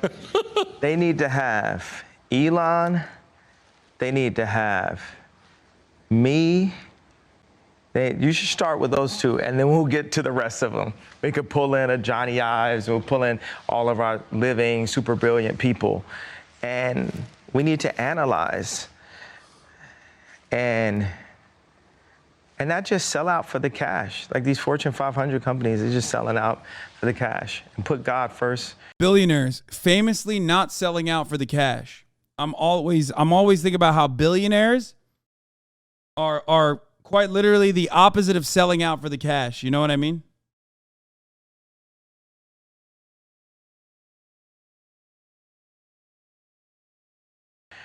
And the best representation of God is the children. The children is the extension of the family. Put the families first. There's so many things. Suburbs. The train tracks being ripped up by GM just for capitalism. All these ideas that we have. We're now living in a place where we're the orphans of capitalism, and we just have to take a pause and rethink how we can have the most beautiful existence possible for our children, for the kids, and we're all kids. Yeah. We're all God's kids. We're all sons of Abraham. Subscribe to the Fox News YouTube. Dude, this is what happens when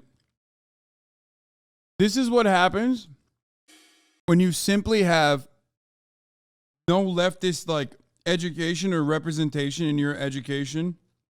No leftist education, no leftist representation in your education. No matter how much right-wing reactionaries claim that like our schools are teaching communism or whatever. When you just go and say something true, like GM ripping fucking railroads and substituting it for fucking cars, and then but that's dovetailing off of you stating that that's dovetailing off of you stating that fucking what do you call it? Elon Musk and myself are brilliant and we're gonna save society.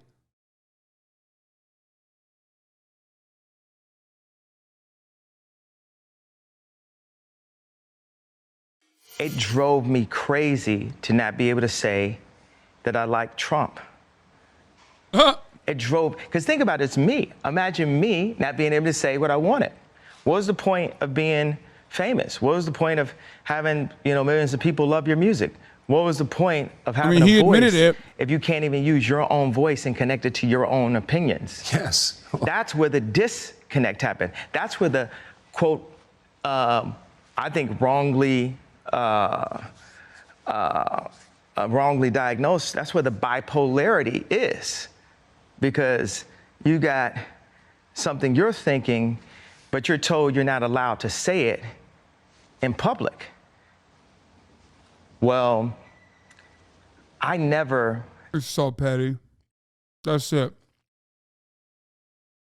Wait, I want to see Tucker's face. You can't even use your own voice and connect it to your own opinions. Yes. That's where the... Yeah. No, that's it. That's the perfect... People always ask like, oh, I wonder what happened to Kanye. There you go. Just ask Kanye, man.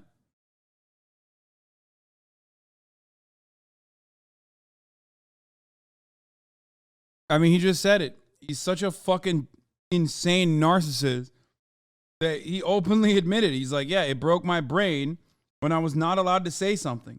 When I felt like I was not allowed to say something.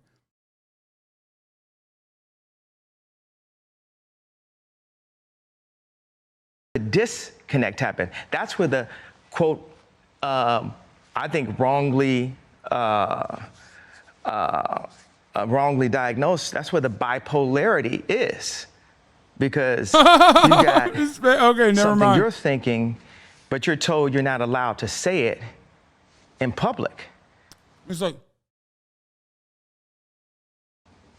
well, I never actually told people that I liked Trump when he was running because I was bullied by Hollywood. Because I stayed in Hollywood and people were like, think about your kids, and I'm trying to hold on to the marriage, so I'm just biting my tongue. Like, there's so many fathers and mothers that go to work every day and they're in a situation where they're biting their tongue because they think it will be better for their children. That's right. So even me in my position, I was biting my tongue on my political opinion because I thought it would be better for my children. And now you look up and my kids are going to a school that teaches black kids a complicated Kwanzaa. Kwanzaa doesn't, so they don't teach even Christmas itself, Christ Mass. They don't teach it at Sierra Canyon. And what they do is take all of the celebrities, the actors, the basketball players, and they throw them in this one school and they indoctrinate the kids. So my son saw him as brilliant. So right now, they're looking to figure out how to indoctrinate him to make him be another part of the system. I have a choir at my school. So right now, we've come to a compromise, but I'm not finished because I don't compromise. But we come to a compromise when my kids go to my school after school. and Oh, they learn God. choir. I sat there with my son, and he came and he said, This is actually great. I mean, there's no better way, and I know chat knows this. Some of you in the chat already know this. There's no better way to turn your kids off of religion by putting them in some fucking weird ass after school homeschool special where you're actively being indoctrinated into Christianity. That's it. There is no better way to get his children to absolutely be like, yo, that sucks. I never want to do anything with this. The moment that they turn 18, they're gonna be like, nope, fuck that. Holy shit, dude. Yeah, imagine your dad's like fucking, you know, manic outbursts involve you going to fucking some random Christian Christian school after school. They're going to be r/atheist Andes, dude. why do I need to sing? I don't even go to your school. So imagine a 16-year-old version of that guy, the 26-year-old version of that guy, where the father doesn't have say-so of what the kids are watching, what the kids are wearing, what the kids are eating, who the kids are hanging out with. Ray Kurzweil said, we have the information needed to have a human utopia, but we're led by the least noble, most greedy people. There's a solution that can bring happiness to so many more people. I even had this idea about, you know, the connection of Big Pharma to farms by having localized farms. With more localized farms, you can use less pesticides.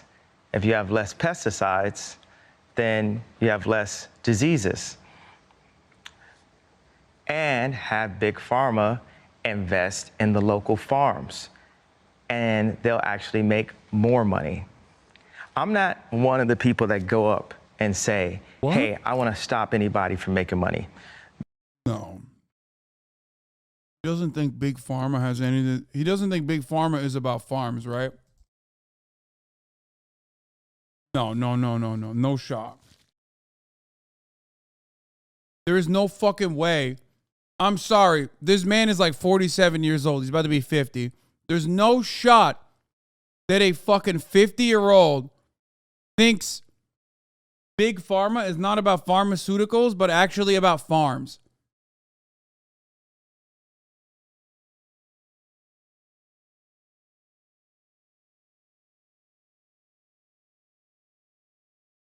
You misheard, you dweeb. No, I think he's... No, he's saying food is medicine, not a Kanye stan, for your information.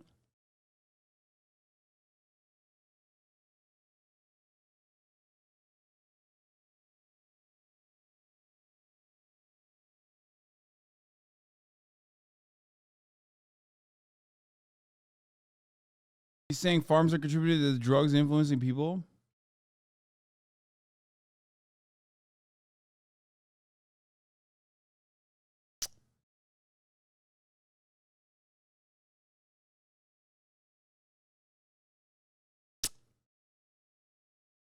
No, that's literally what he said. He's dumb as fuck. No, I think he's trying to say, I think he's trying to make a connection that the chemicals used in like or GMOs or the pesticides used in the way that like our food is produced is causing illnesses that Big Pharma is taking advantage of.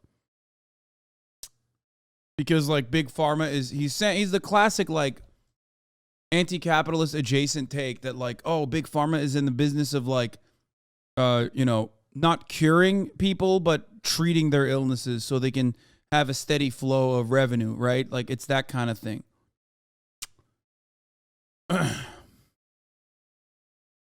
How charitable? Dude, I just don't believe that someone who's almost 50 years old is saying Big Pharma is actually about farms, okay? I'm sorry.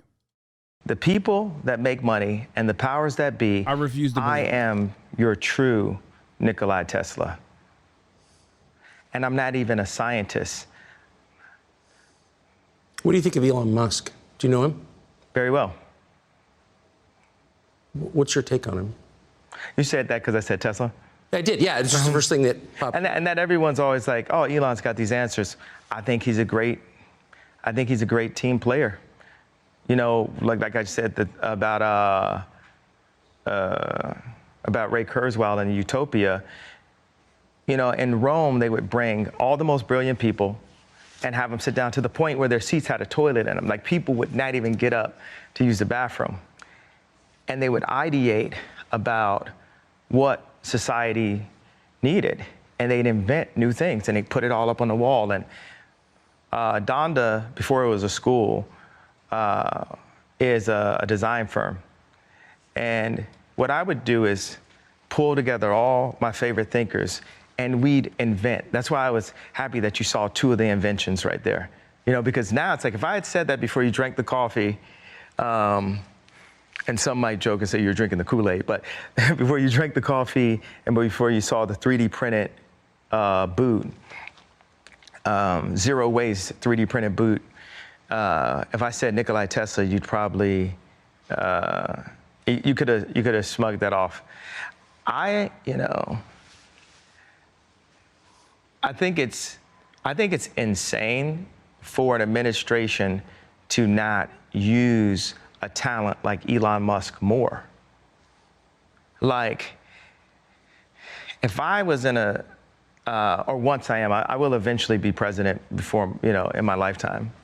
In my life. But if I was in office right now, I would be calling Elon every day. I'd have him sleeping in the White House. I'd say, how do we use our platform as the most influential, that's a Freudian slip, the most influential country in the world, to show the rest of the world. It's so funny that he criticizes capitalism regularly, and then he thinks a country should be run like a company.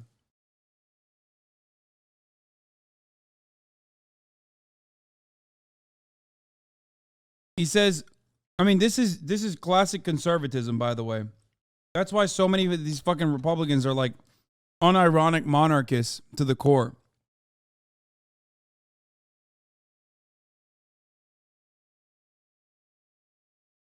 They want the benevolent dictator to operate.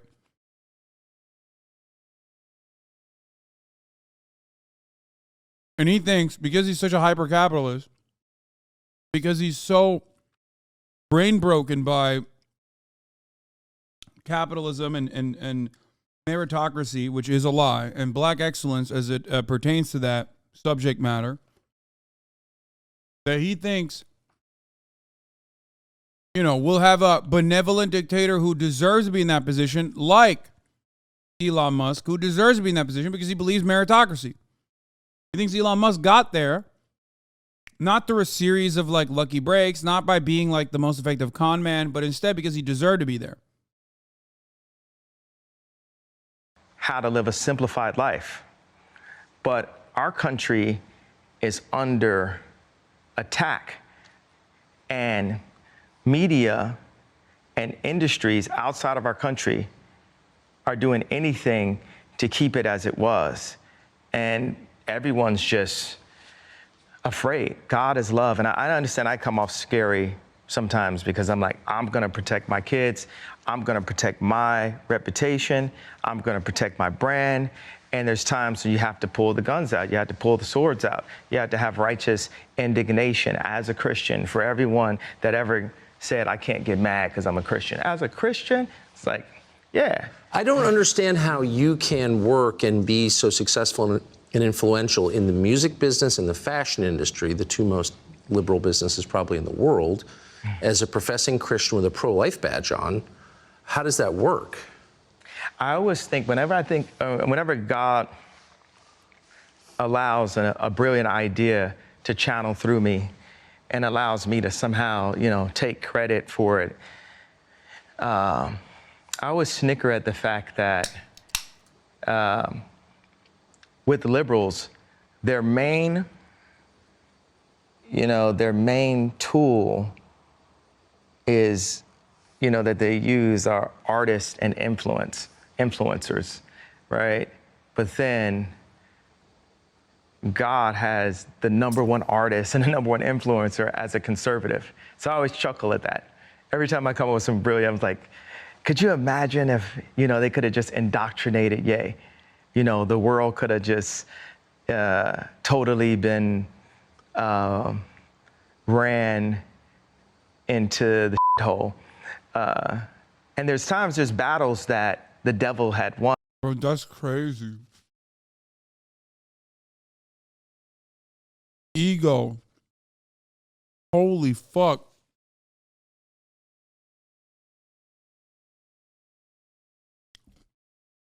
Dude. Not to pull a blood joke here, but goddamn, achieving. There's some gas. Okay? I don't know what the fuck he's on, but holy shit, dude. That is... God, I just... Christian capitalists are so fucking gross. Because they just like completely abandon all the good teachings within Christianity and try to massage whatever the teachings are within Christian doctrine into capitalist ideas, like the prosperity gospel, right? It's just wild. Like the main guy, the fucking main guy was like kind of a socialist. You know?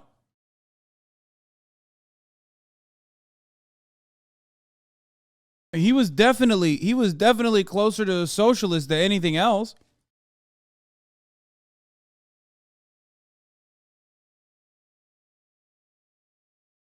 Jesus ran a 501c3 that was a source of capital growth for his disciples. Nice try, commie.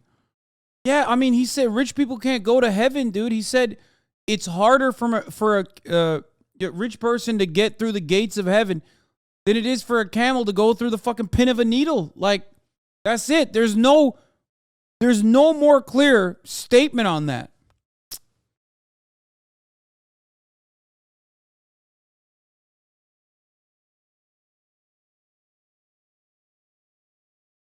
The eye of a needle. Yeah. Whatever, shut up. But the devil's a defeated foe. Like, for me to have gone from Jesus walks to you're such a hoe, I love it, you know, that's that deviation from the path. So, I mean, I love that question because I really, every time, it just tickles me, you know, like that the very thing that liberals use the most of, they don't have the best person at it. I mean, do you talk to other people in your business, you know, who are successful in the music industry, the fashion business, who secretly agree with you? Yeah, there's a lot of people. I mean, there's a lot of fashion people. I mean, Tommy Hilfiger loved Trump. Let me see who are, I got to think of all the other Trump. I'm not even going to use the term Trump supporter, right? Because that's, why don't people say Hillary supporter or Biden supporter?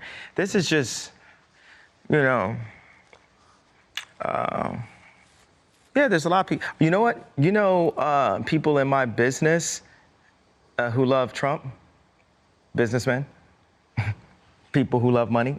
Yeah. You know, people who love money, people who actually like being successful. And, you know, like in his mind, he already associates success and capital with you know, somehow a moral good, which is prosperity gospel shit, right? He's like, you know who loves Trump? People who make money. Yeah, no shit they do, because he fucking helps the rich. But because he personally thinks being wealthy and being rich and powerful is a moral good, and that those who are not rich and powerful deserve to be poor because they are somehow they lack it. They lack that moral goodness within them,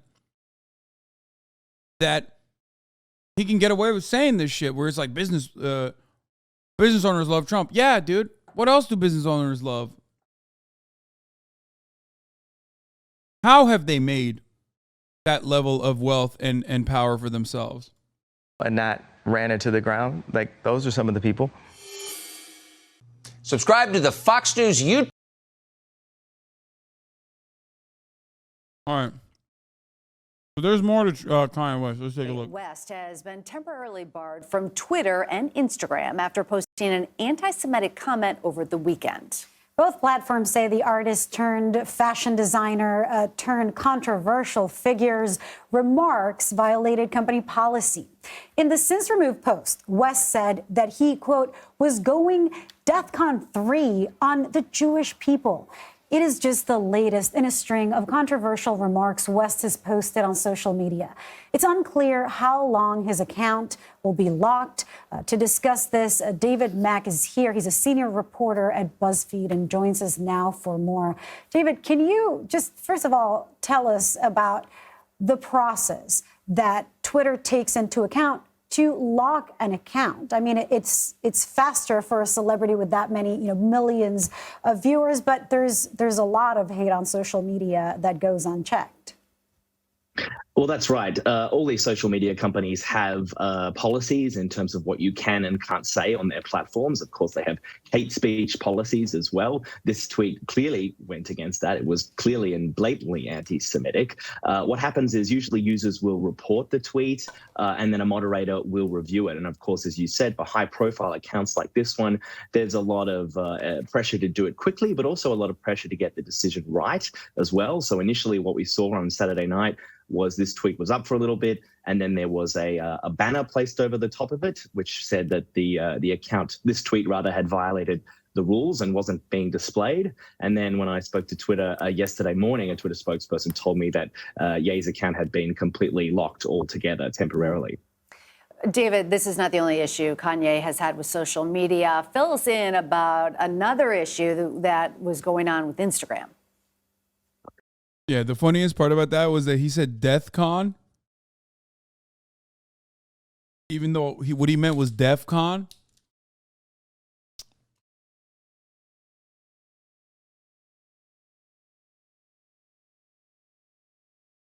I was.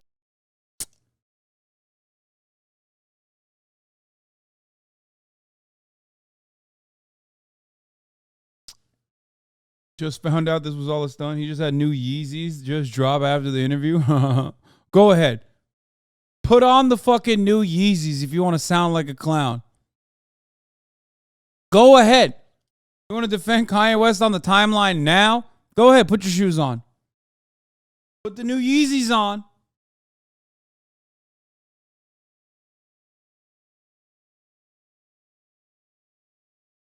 Wait.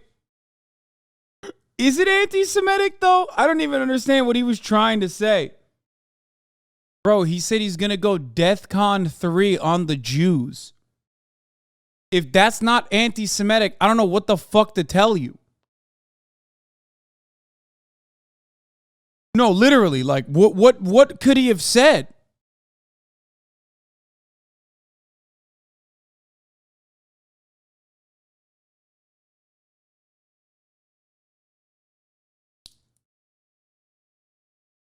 What does DEFCON even mean? Yeah, I mean, I think he just wanted to, he was trying to say DEFCON 3 or DEFCON 1.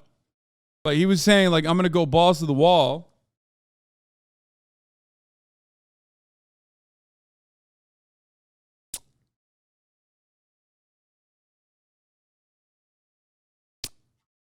You throwing out your Yeezys? I've never owned Yeezys. I never liked Yeezys. I wasn't a fan of the Yeezy. The boots were all right, but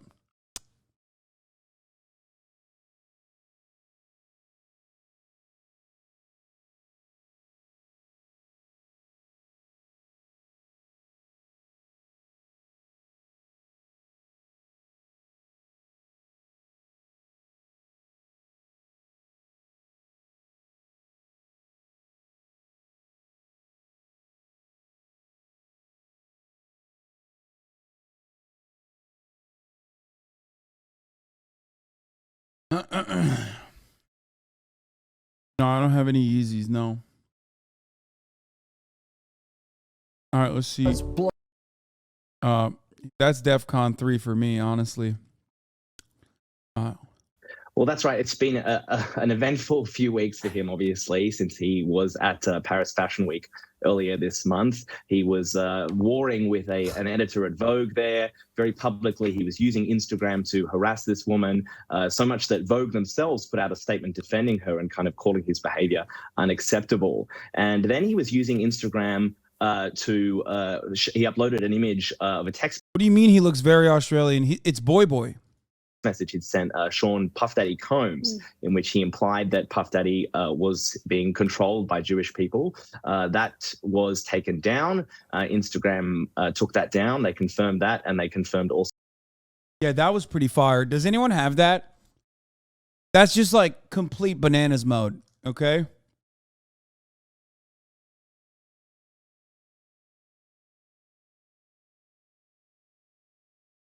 Does anyone have the fucking DMs? He just went bananas mode. He went full blown sicko mode. It almost makes it worse. He thinks it's called Death Con. Yeah, I think it does make it worse. Yeah. Send me an address. Let's stop playing these internet games and don't feel threatened. You'll be fine. Just love. This ain't a game. I'm gonna use you as an example to show the Jewish people that told you to call me that no one can threaten or influence me. I told you this was war. Now you're gonna get you some business. And he said Jesus is Jew. What?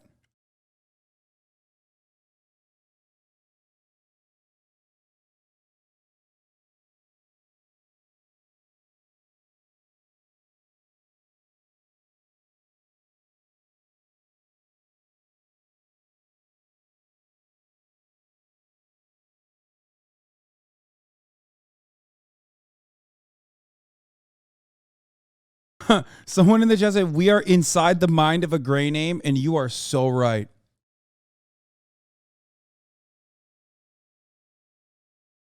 This is how, like, the most unhinged haters of mine operate. This is how they feel. This is how they operate.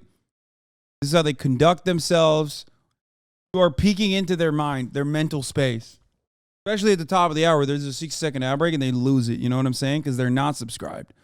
But, of course, if you don't want to lose your access, if you want an uninterrupted broadcasting experience, all you need to do is subscribe, which you can do for $5 or for free with a Twitch Prime. By connecting your Amazon Prime account to your Twitch account, you get one free Prime subscription a month. I'm not going to lie. Borlo, thank you for the 5, get the subs. Maybe this is fucked up to say or admit, but I'm going to say it anyway. I low-key wanted to hear what he was going to say. And anyone that says that they did not want to hear what he had to say is like lying a little bit. Like before he got banned. Like they kind of saved him. Because I kind of wanted to know how deep that rabbit hole goes. Like what level of like mania he's in or what level of radicalization he's at. And it's this weird, insidious, morbid curiosity that I had, this morbid fascination that I had where I was like, maybe my brain is so broken. I probably. But like in a very guilty way, I just kind of wanted to know, like, what's he going to say?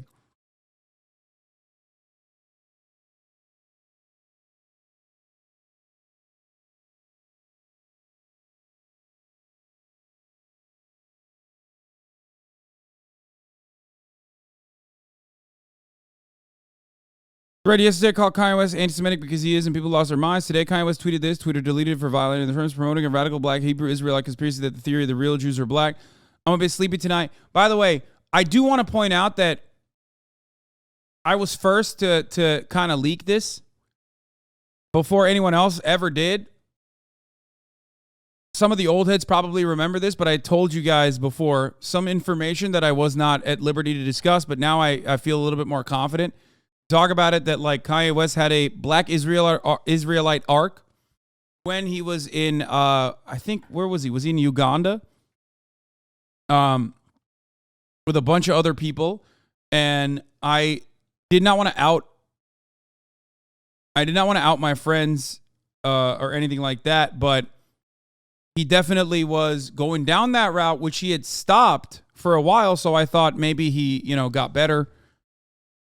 But he definitely did do that.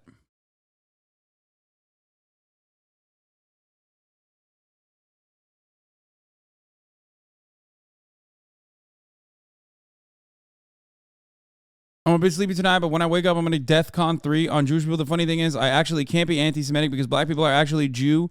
Also, you guys have toyed with me and tried to blackball anyone who ever opposes your agenda.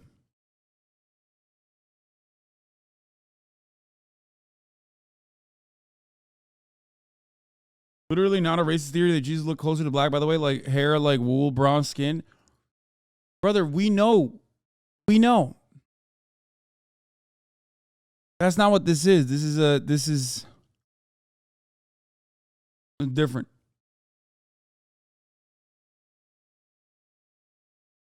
We know Jesus wasn't fucking blonde with blue eyes, you know, and a white guy.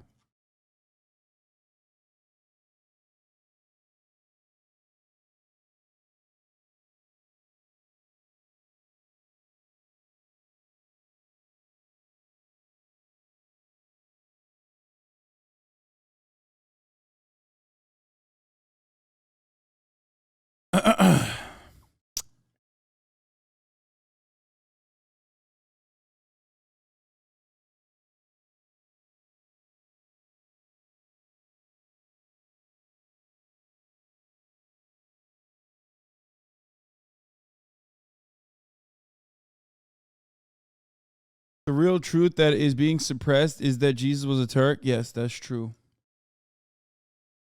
Kanye was going to say the same old speech Hoteps and Black Israelis have been saying about Jewish people for decades. Trust me, you don't want to hear that stupidity.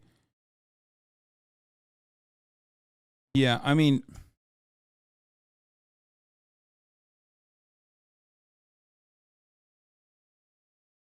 it's this is beyond these rants go beyond like his manic attack, okay? These rants go way beyond his manic attack. Because like it's not like he was in a manic state when he learned about all this and decided to read further into it and decided to believe it. You know what I mean? Or maybe he was, but it obviously made permanent. It basically became information that he truly believed and held close to, or closely associated with.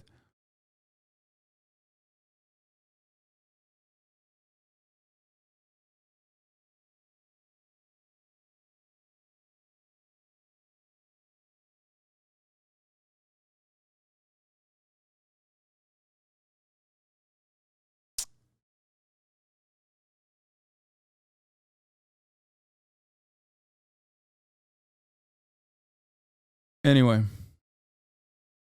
like bipolar people don't become anti-Semitic. You know what I mean? That's not a thing. Like your condition, if you are surrounded by people who you know, take advantage of your vulnerability, will push you to champion a certain kind of ideology, maybe. But it's not like it's singularly responsible. Okay. I mean, he's also narcissistic too.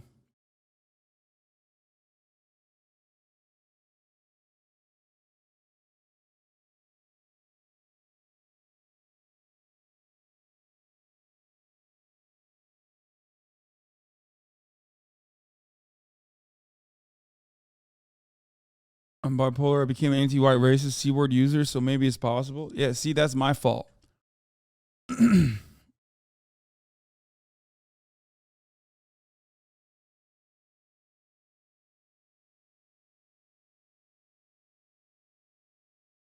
Ever cover the foam pit stuff? No, not yet. Also, that they locked his account there as well. And this his locking of his Instagram account appears to be what prompted him to go to Twitter. For the first time in a couple of years, he hasn't used that platform. And he posted a photo of himself, an old photo with Mark Zuckerberg, who is, of course, the CEO of Meta, which owns Facebook and Instagram, in which he seemed to sort of complain that he was being locked out of his account. And then, of course, not long after that, we got the tweet about Jewish people. Yeah, and not to mention that sweater also that had been making the rounds around social media, where he had a sweater that said "White Lives Matter." Twitter has been, of course, embroiled in controversy over its purported sale to Elon Musk. And of course, when this happened on Twitter, one of my first thoughts is, if Elon Musk owned Twitter right now, would Kanye be locked out? I mean, oh, dude, he wouldn't. And it would have been, I shouldn't say anything else, okay? But like, we would have known what DEFCON 3 means, okay? Which in a weird way, like I described already, like I have this morbid fascination and I kind of want to know. And I also would like to hear Trump's take on the matter too. I'm brain broken.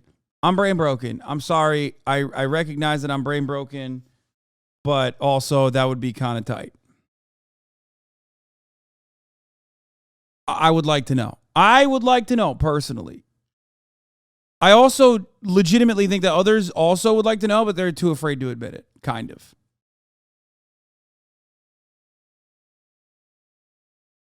How come just once that tweet about Jewish people could reference a nice thing? No, it definitely wasn't a reference to nice things. Nobody says I'm going DEFCON 3 on any particular minority, marginalized community, and then follows it up by they're wonderful people.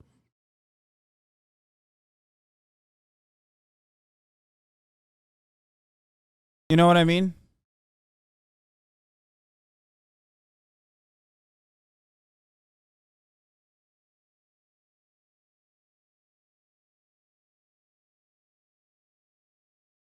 Musk is such a loser. Oh yeah, he was like, "Welcome back to Twitter, my friend.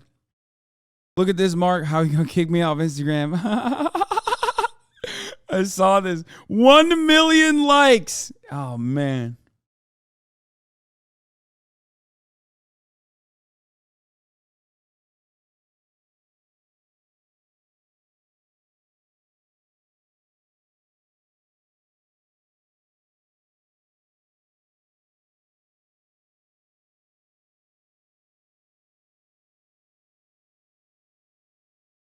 I mean, one thing that people, when they talk about free speech, they kind of don't realize these are private platforms. This is not, Yeah.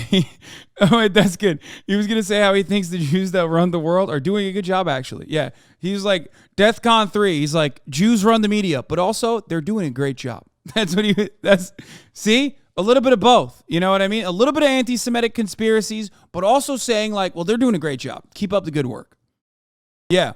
That's why it's 3 and not 5 or 1, whichever one's the worst one. I don't know which one the worst one is. Yeah. 1 is the worst one? Okay, yeah.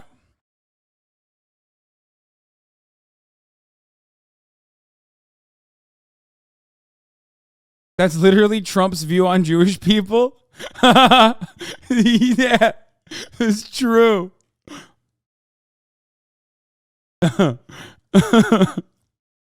Yeah, that actually is Trump's. That you did describe Trump's opinion perfectly. Why should I listen to you when you watch Fox News and PewDiePie? True. First Amendment protected. These companies can choose to ban hate speech and lock out its users. But what do you think, David? Do you think that Elon would allow this kind of language from Kanye on the platform? Well, that's certainly the big question mark hanging over the entire takeover, isn't it, as well? There's a lot of Twitter users and Twitter staff as well who would like to know the answer to that question. Elon's been very clear that he believes that, the moderators have gone too far in many instances. And ironically, of course, about 12 hours before Kanye posted this hateful anti-Semitic screed, Elon Musk himself welcomed Kanye back to Twitter and sort of replied to that photo of Mark Zuckerberg that I referenced earlier and saying, welcome back, my friend. So certainly that's a big question and one that Elon is going to have to grapple with as he potentially becomes the new boss. Will he allow something as hateful and clearly anti-Semitic as saying DEFCON to the Jews to remain on this platform? So many questions remain, especially surrounding maybe Kanye's mental state right now. It actually seems Come on, man. I need to know so bad.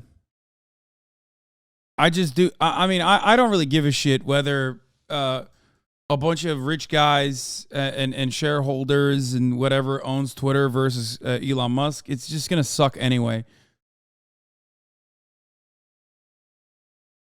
But I do know that they are going to, you know, Elon Musk is going to be even worse.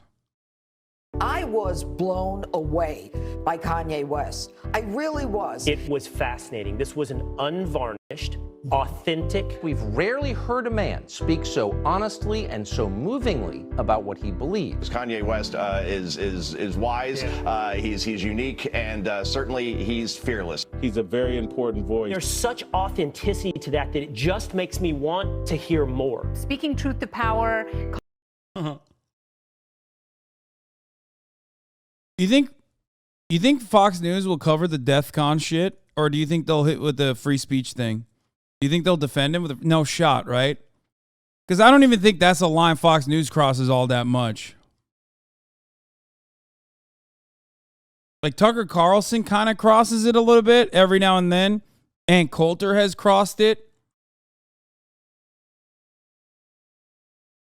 But I don't think they would do that.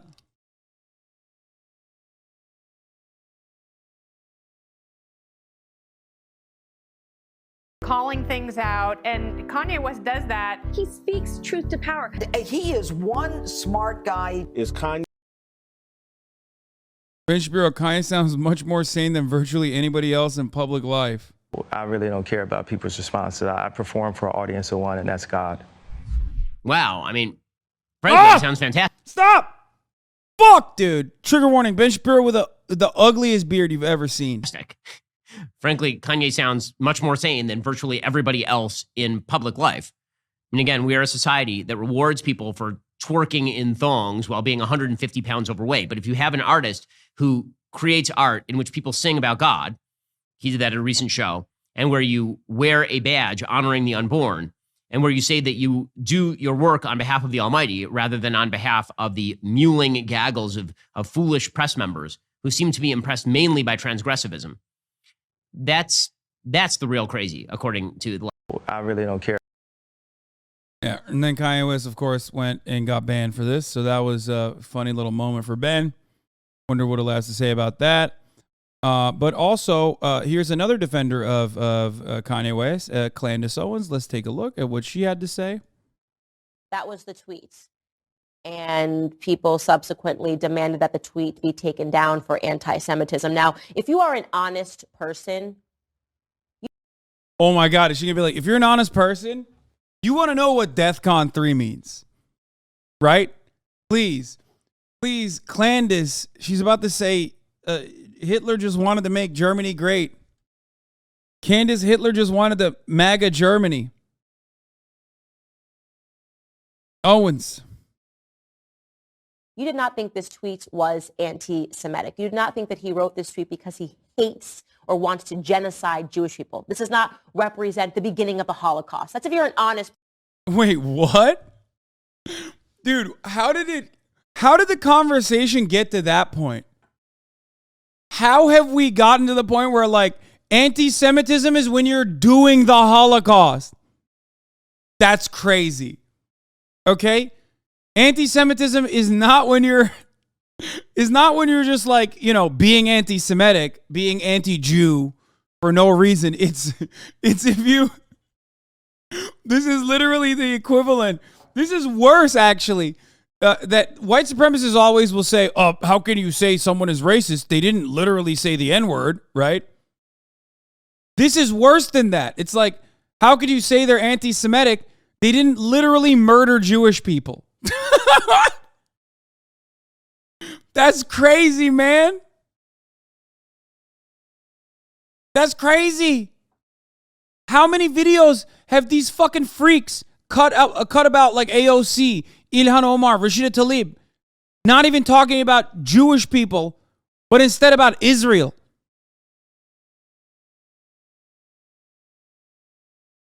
Like, they don't even talk about Jewish people as a whole. They talk about the actions of a state, right? And people will go, wow, they're so anti-Semitic. That's so fucked up. Kanye West literally is like, bro, listen, DEFCON 3 on the Jews tomorrow is going to drop. And Candice is like, well, technically, he's not directly murdering Jewish fathers right now. So how could you say he's anti-Semitic? Person, you'll meet that. You will admit that. Right? If you're an honest person, when you read this tweet, you had no idea what the hell he was talking about. I had no idea. What? Yeah, we didn't, but no. What is she about to say? DEFCON 3 actually means something good? Is she about to say that? Because that's fire. I love that.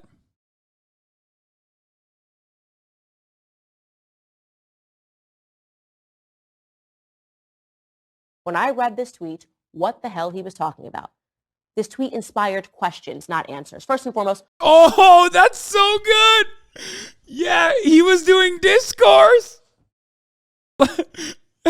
Candice Owens be like, final solution? Who knows what the final solution means? I mean, really? People say Arbat Mahfry is a bad word, but technically, work is very important to life. That's a really important fundamental. When people say the Jewish question, they're just simply asking questions. They're doing more free speech. Yeah. You guys don't understand. The Jewish question is not about, the Holocaust or killing Jewish people. It's actually just discourse.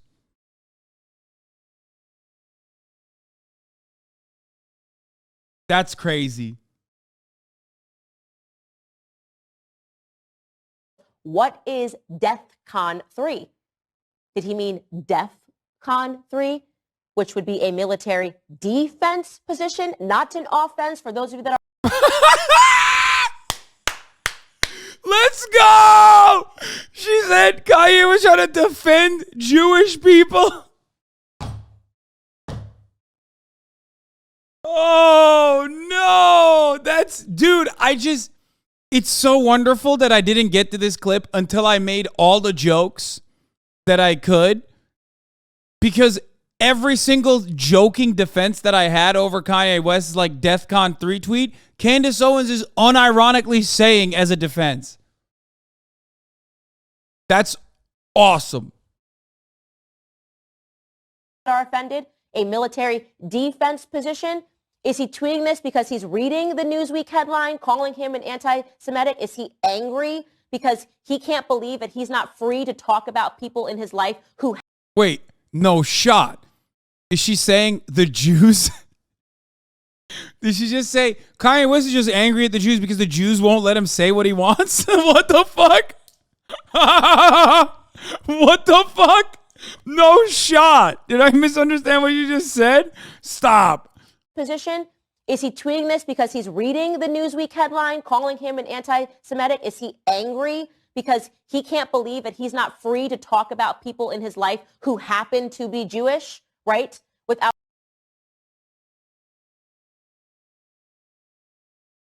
Oh my God.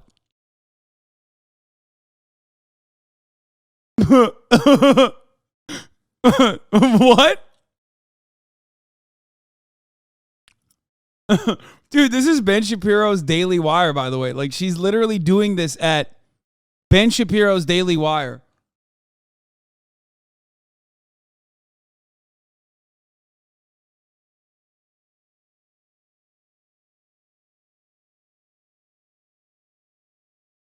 This is incredible stuff.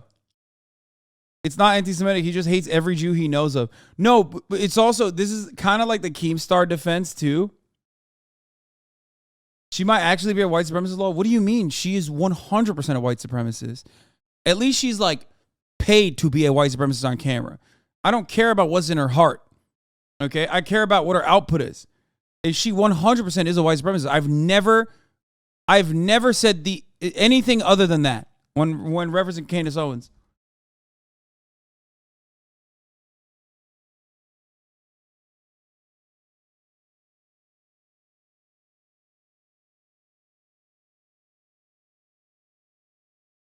When I say Candice Owens, I mean it. Like, she is.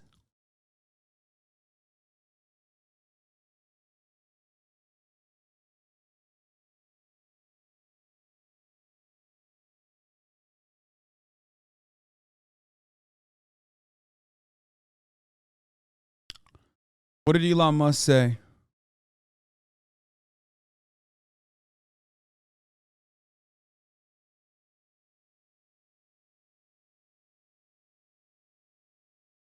You're gonna get canceled for this? No, man. I know that there are like there are people who have gotten mad at me before in the past about shitting on Candace Owens. Like there have been people that got mad at me saying that I'm racist. I'm too comfortable shitting on Candace or whatever the fuck. But I really don't give a shit.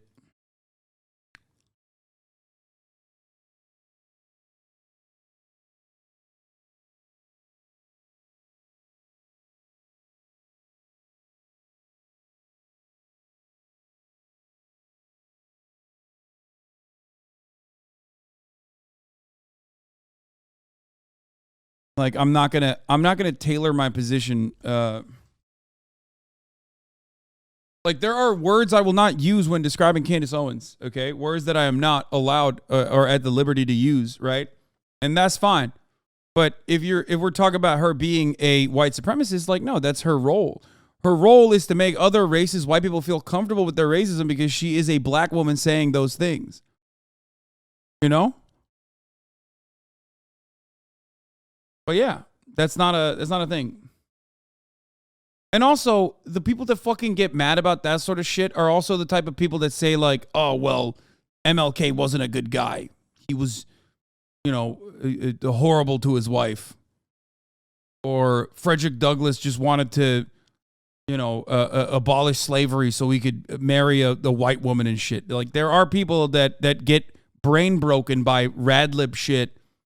Unironically, white supremacist radlib shit, and repeat those patterns.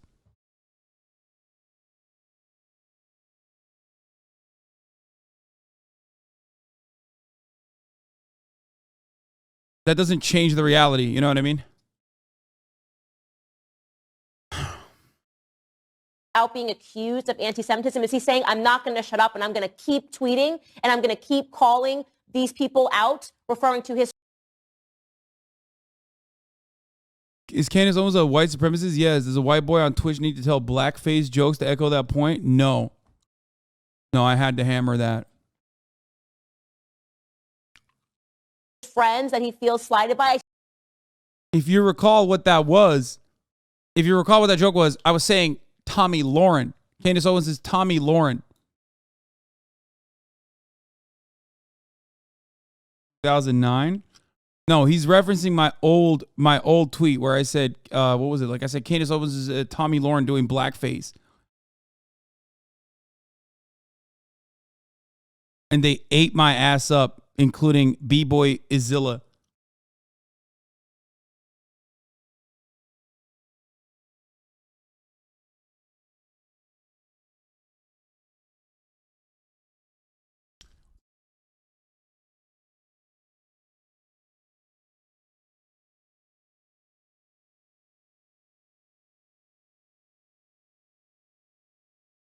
You need Pundit to defend the soundbite?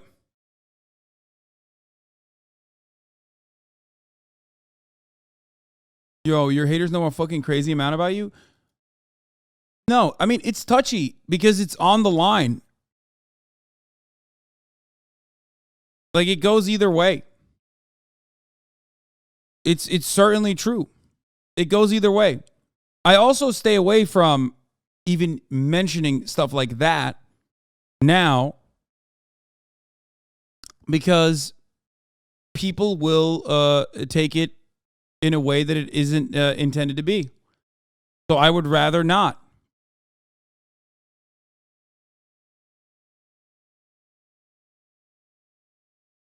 It is on the line. It's not like it's you know, a perfectly it's not a safe tweet. Because I remember at the time people were stating that you know, you can't take away Candace Owens' blackness. Like, she's actually black. Who are you, a white man, to say a black person is not black? Like, no, she is. She's a black woman. She uses that as shelter to say white supremacist shit.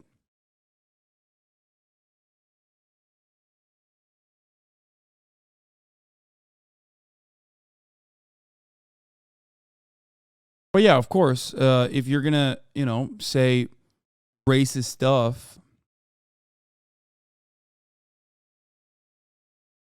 as a black man that was a banger, the criticism was lib brain bullshit. Yeah, but there are plenty of, rad libs in every community.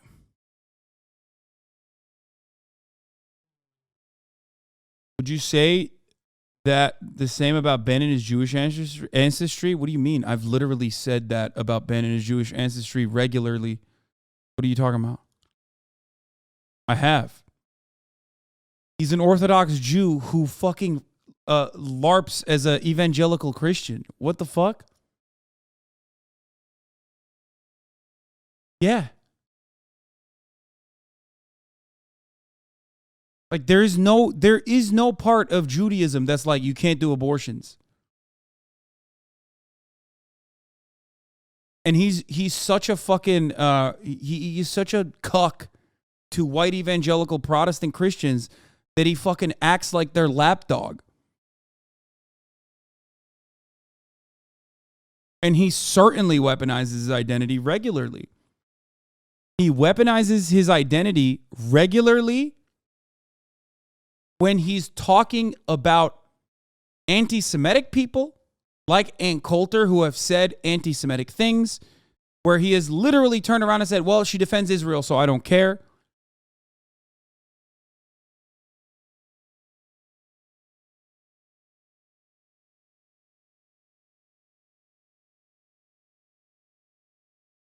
You know?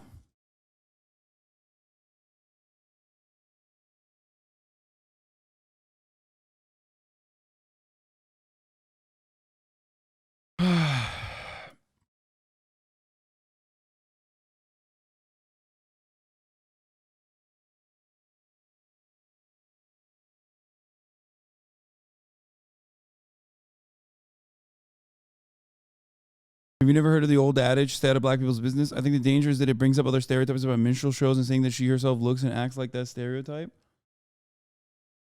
Candice Owens is the criticism there wasn't minstrel shows, I don't think. The criticism there was that it robs a black woman of her blackness. A white person is saying who's black and who's not is what a lot of people misunderstood my statement as. That's what it was. Also, this is like really old, not even real drama. But that's what that was about.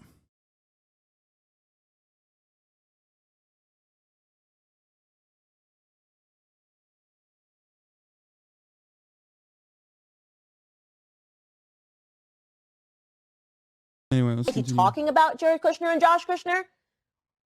If you're a liar, you'll say, I was scared, Candice. I actually thought.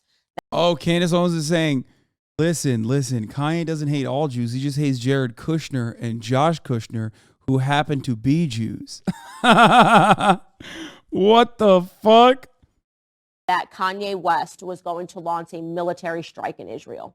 Because that's the reaction. Like when I woke up and I looked at the headlines, the reaction was like Kanye West had gotten together a military strike and it was going to go forward in the morning time in Israel. That was the reaction. What? Liar, you'll say, I was scared, Candice. I actually thought that Kanye West was going to launch a military strike in Israel. Because that's the reaction. Like when I woke up and I looked at the headlines, the reaction was like Kanye West had gotten together a military strike and it was going to go forward in the morning time in Israel. That was the reaction that was met with this tweet. Now, once again, I want to make this very clear. This is not a defense of his tweet. This is an open question, which never seems to happen. Yeah, dude, that's so good. Dude, what the fuck? That's so good. If Kanye West came out tomorrow and was like, Jews control the media, Candice Owens would be like, well, controlling is a really vague term, okay?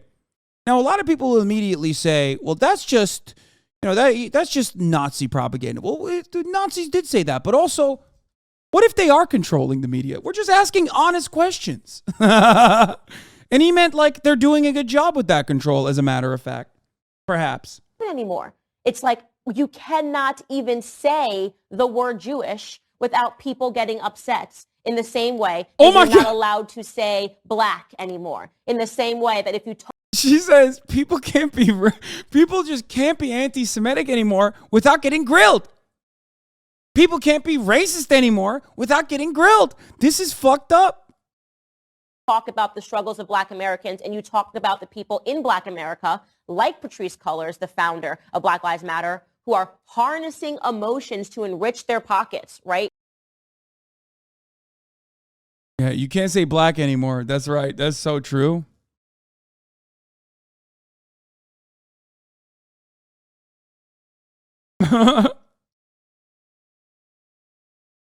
Cancel culture's gone too far.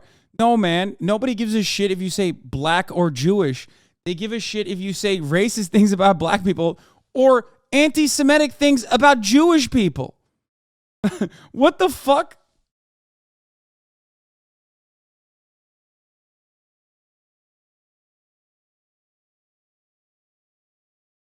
Oh, man, that's good. That's some fucking fire shit right there.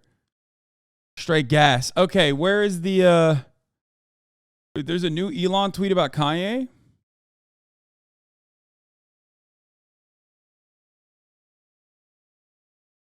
Where is it? There is no new Elon tweet about Kanye. Why do you guys keep saying Elon posted about Kanye? He hasn't. He just retweeted SpaceX. Oh, no, to the replies?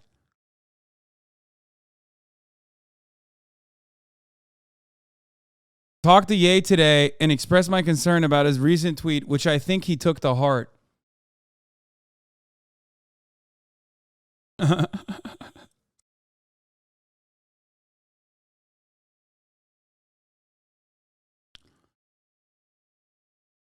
Cucking the content, dude.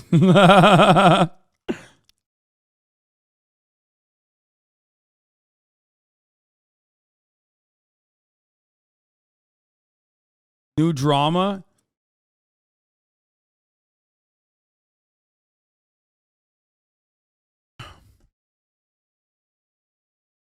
Some old conservatives I work with at Steel Factory talk about Candice Owens all the time. Damn, buddy, she might be black, but I fucked the hell out of her. Or she's smart as hell for a black. Lamau, no exaggeration. Yeah, I mean that's basically her purpose, is for racist white people to openly still continue being racist. Also, for people saying huh or whatever, like, have you never... This is why I felt comfortable saying the C word. Because I have heard white people be very comfortable around me to a degree where they will say shit like that. Okay? It is like what that person just said is relatively typical for racist white people. Like the idea that, she's really hot for a black woman. That's like, if you go back to like 2015 on the internet, you'll hear motherfuckers say that. That was like a point of contention on older debate streams. If you remember, I had to cut commentary and debate motherfuckers on like saying, well, I don't want to fuck any black girls is actually a racist take. Some of you don't remember this because, it was far too long ago. You know what I mean? Like 2016, 2017, 2018. Not even that long ago, technically. But like 2018, 2019, these were things that we were debating. Okay?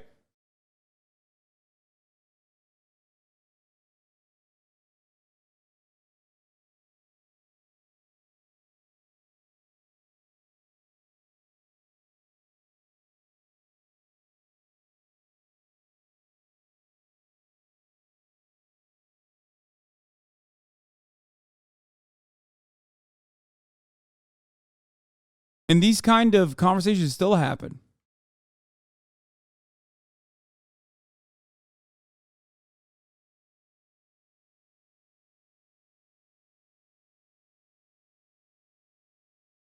See, people are still going, wait, sexual preferences are inherently discriminatory? No shit. No, brother. The entire point of it is, it's not racist as a preference. There you go. There you go. Dude, you have not met every black woman. You are out of your fucking mind to write off every black person, okay? You're insane. You're doing it right now. You're doing it in my chat.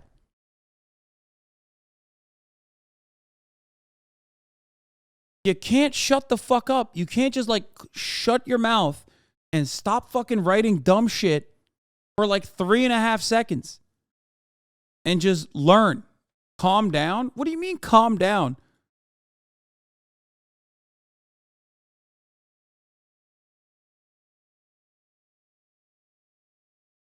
Also, these are the same people that lose their fucking minds when they even get a peep of like black Twitter discourse about like, you know, black people dating outside of the black race. They're like, well, that's so racist. That's so fucking racist. You know what I mean? They're the same fucking people.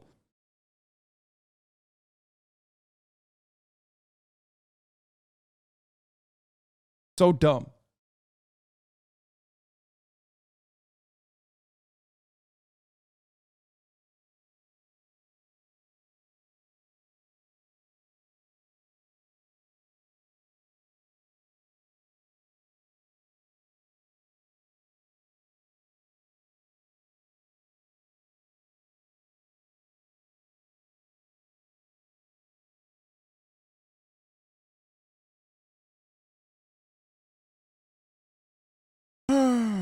What about people that write off other races based on cultural differences? What cultural differences?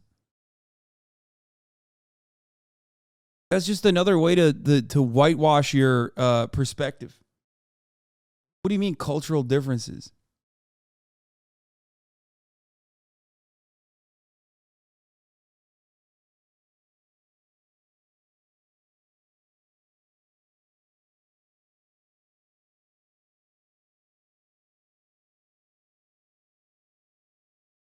Culture is oftentimes just a way to substitute away from, you know, saying race. That's what it's used for the most part.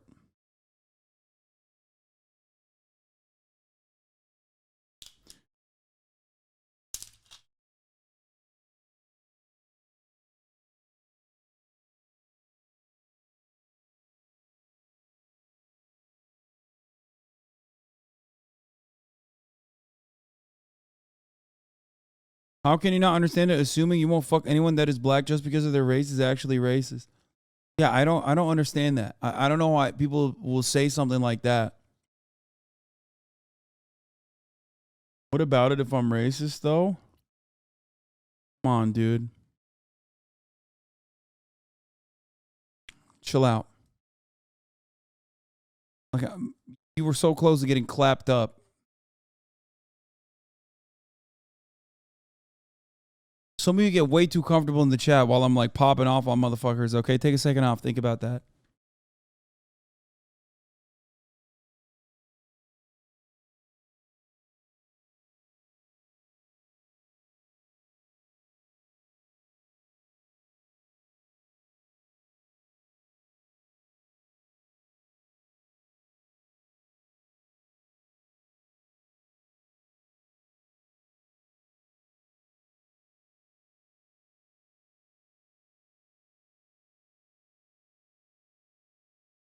Bro, you brought up the debate lords earlier today when you talked about why white people can't say the N-word is over. Now you brought up it's just a preference argument. Yeah, we completed it. We completed the age-old, like, white guys on the internet's favorite arguments. You know? You can skip to 333 on the Kanye thing. Wait, did we watch this whole thing? Kanye trying to be a force for good? Absolutely. Yeah, he is. Very special intellectual renaissance. When you consider like people like Tucker or Kanye. Kanye's genius. I'm going to make an analogy. Kunta Kinte and Roots. They got him out on a tree and they're whipping him. Dude, Jason Whitlock is such a fucking psycho, dude. That is an insane thing, dude. He said Kanye West saying white lives matter is like Kunta Kinte. That is literally, bro, that is like, that's JLP. That's Jesse Lee Peterson. That's Jesse Lee Peterson level. That is like, that is the highest rung of derangement. Amazing. God damn, dude.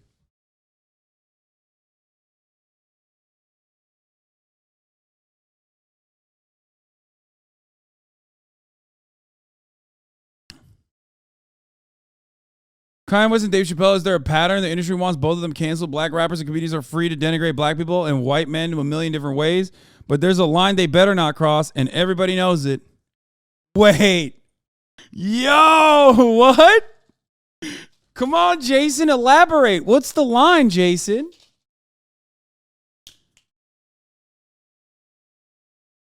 Cross the line, Jason. What the fuck? Dude, what's going on with people? They're just openly being anti-Semitic on the timeline. It's kind of wild. All it took was for Kanye to say, I'm going to go DEFCON 3 on the Jews, for everybody to just straight up.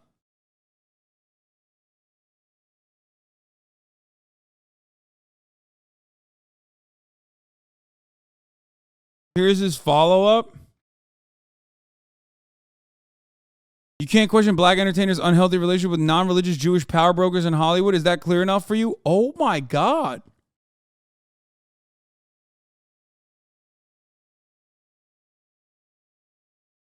Oh, he did say it. That's crazy.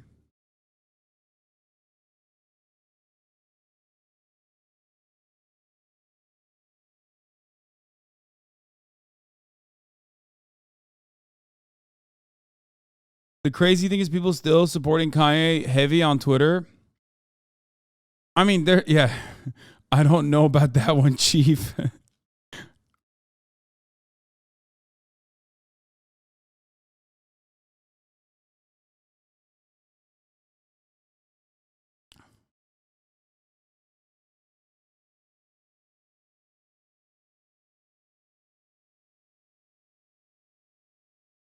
Oh, well, non-religious Jewish person, are they still ethnically Jewish? This is what I was talking about. This is why it made me uncomfortable. It normalized anti-Semitism.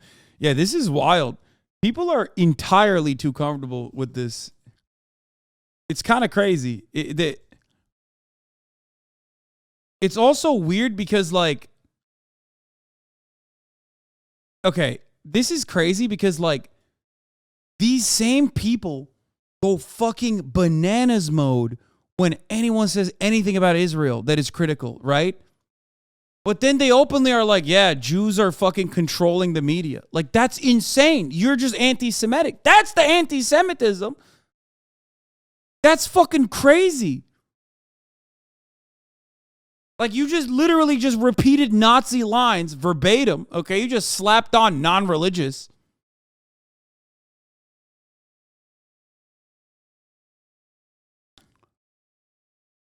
Roy White on another level. Karl Marx was an anti-Jew who resented his paternal lineage of rabbis and took up intellectual counter-movement that rejected God, which is a rejection of the natural order. He wanted to be a European woman. If you follow him or any offshoot, you are following a white woman.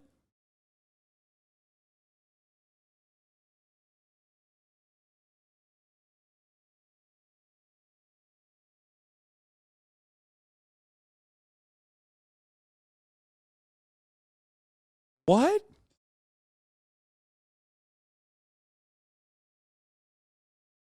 DMs from Kanye stands are wild. This is what I get in my DMs after calling out Kanye. He told no lies. At the end of the day, Jewish people run the world. The best way to oppressors operate is pretending to be oppressed. Hitler was an actor and a Jewish film director. What the fuck? Dude, I can't wait for Elon. By the way, that guy's running. That guy was running for Congress as an America First candidate against Ilhan Omar.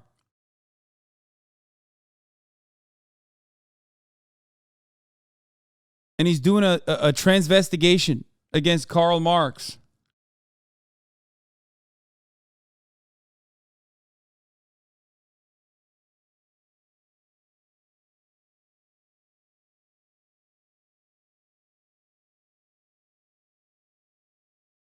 Dude, I don't know, man. Oh, I did see this one. This is the one I was thinking of. Hold on. This is it. This is it. This is literally. Oh, I see. And here I had him all wrong. Kanye isn't anti-Semitic. Y'all probably think he's just using a ton of verbiage you'll quick disregard because you don't understand what he meant. He's attempting to reveal the nasty hidden truths behind what the Jews are all about, but many people don't want to hear that.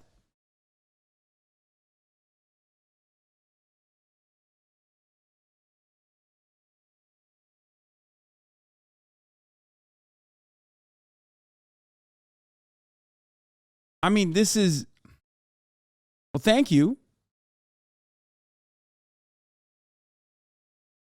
He's literally like, Kanye West isn't anti-Semitic. I am. He said, Kanye West isn't anti-Semitic. I'm anti-Semitic and I agree with his anti-Semitism.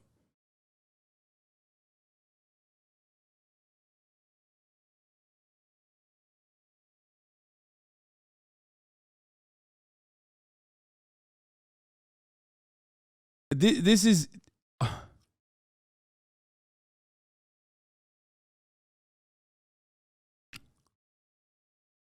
He planned on publicly criticizing people he believes are undermining him. Had he stated, I'm going to DEFCON 3 on white men, there would be no criticism, just an anticipation and excitement. He would be the toast on Twitter. Brother, of course, because whiteness is a concept of power. Okay? That's it.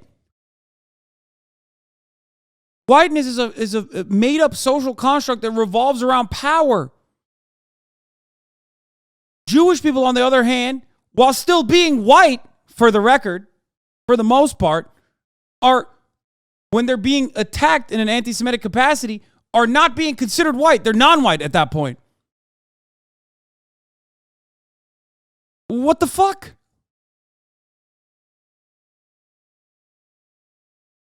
I know not all Jews are white. Shut up, lunar lights.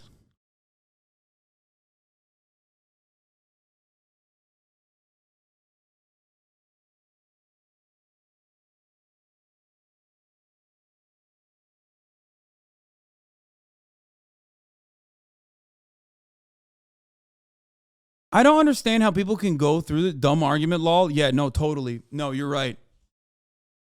That is a dumb argument. You own me. Thank you. There is no, there is no concept. I just made this up, right? Whiteness is not a concept built around what it isn't or its proximity to what it's not. And a concept that is historically expanded, especially in Western nations. No, I just made all that shit up. And that, people that were coming into the United States of America, as a matter of fact, were criticized as though they were non-white, even though they are now comfortably a part of whiteness, like the Irish, Italians, Greek people, Polish people, Jewish people. All of that stuff was just totally made up. There was no oppression or struggle there. And at the time when they were being criticized, or they were not being, they were being criticized on the virtue of not being considered white. Same with Latinos, as a matter of fact. Like, there's a concept of Hispanic, white Hispanic people.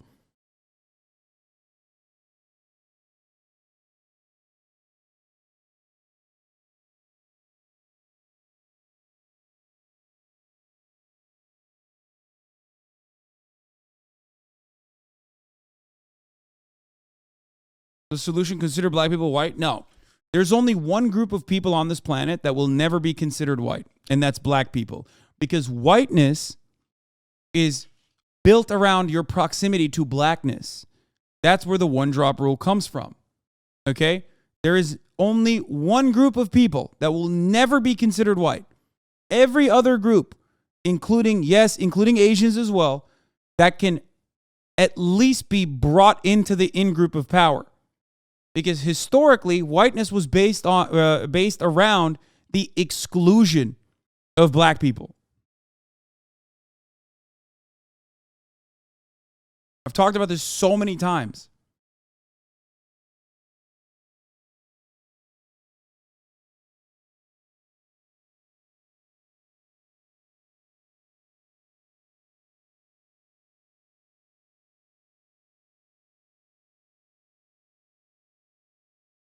What if I'm half and half asking for a friend? That's it. You're not white. You're half and half.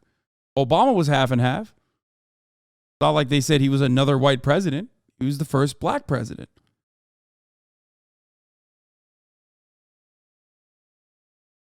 The one-drop rule.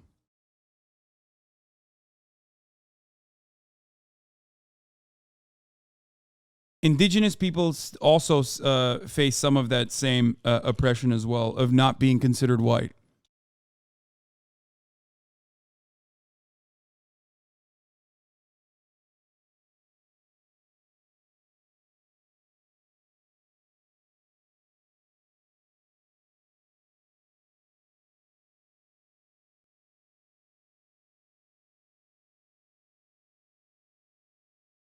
How is not being considered white an oppression is reality?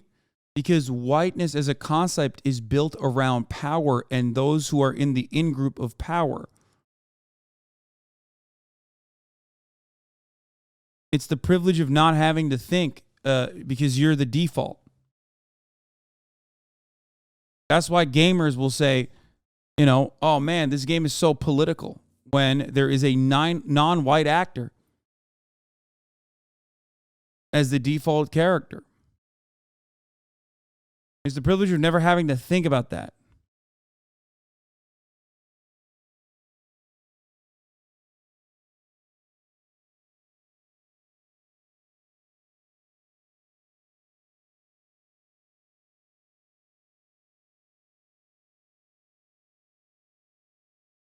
Streamers like you do more damage to people than gambling streamers. You're an instigator. No apologies. Sure seems like you want apologies right now. You little bitch. I'm an instigator who does more damage to people than gambling streamers because I describe to you accurately the historical reference points for whiteness.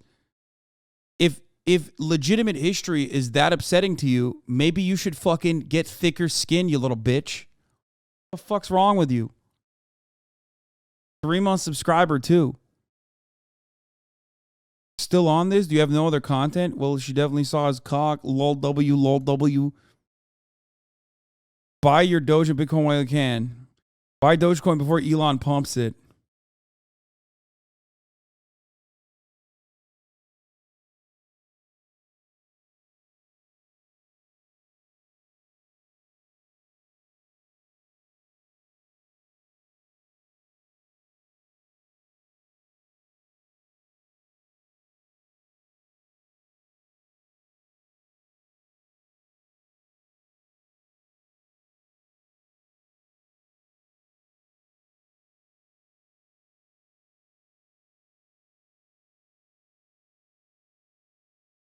Anyway.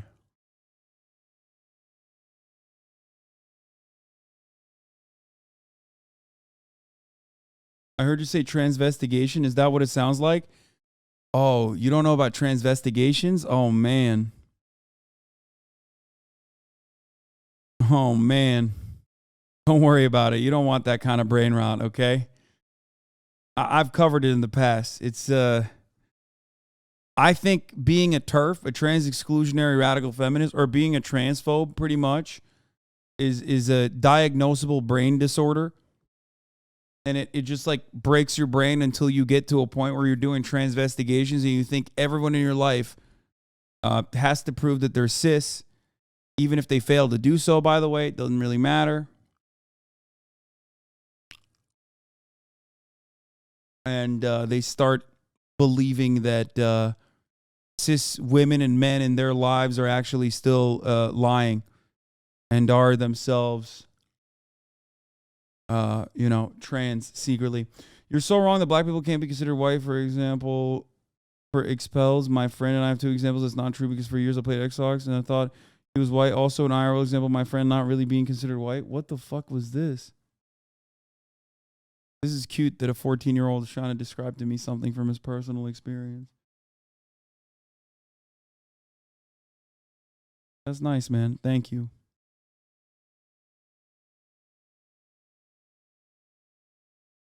He said, bro, you talking about white supremacist systems of oppression? You talking about the historical underpinnings of white supremacy? Let me tell you, I got a friend. Fuck that. I got 2 friends.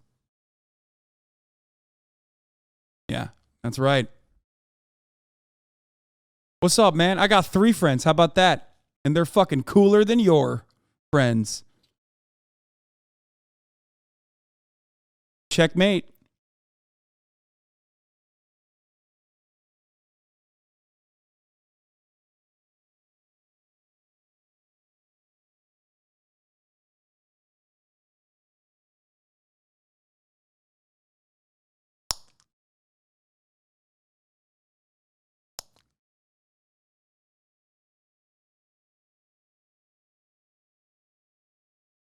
I'm black, but we're very light skinned. Let me tell you, no one ever let me be white a day in my life. Yeah, 1 drop rule. That's it.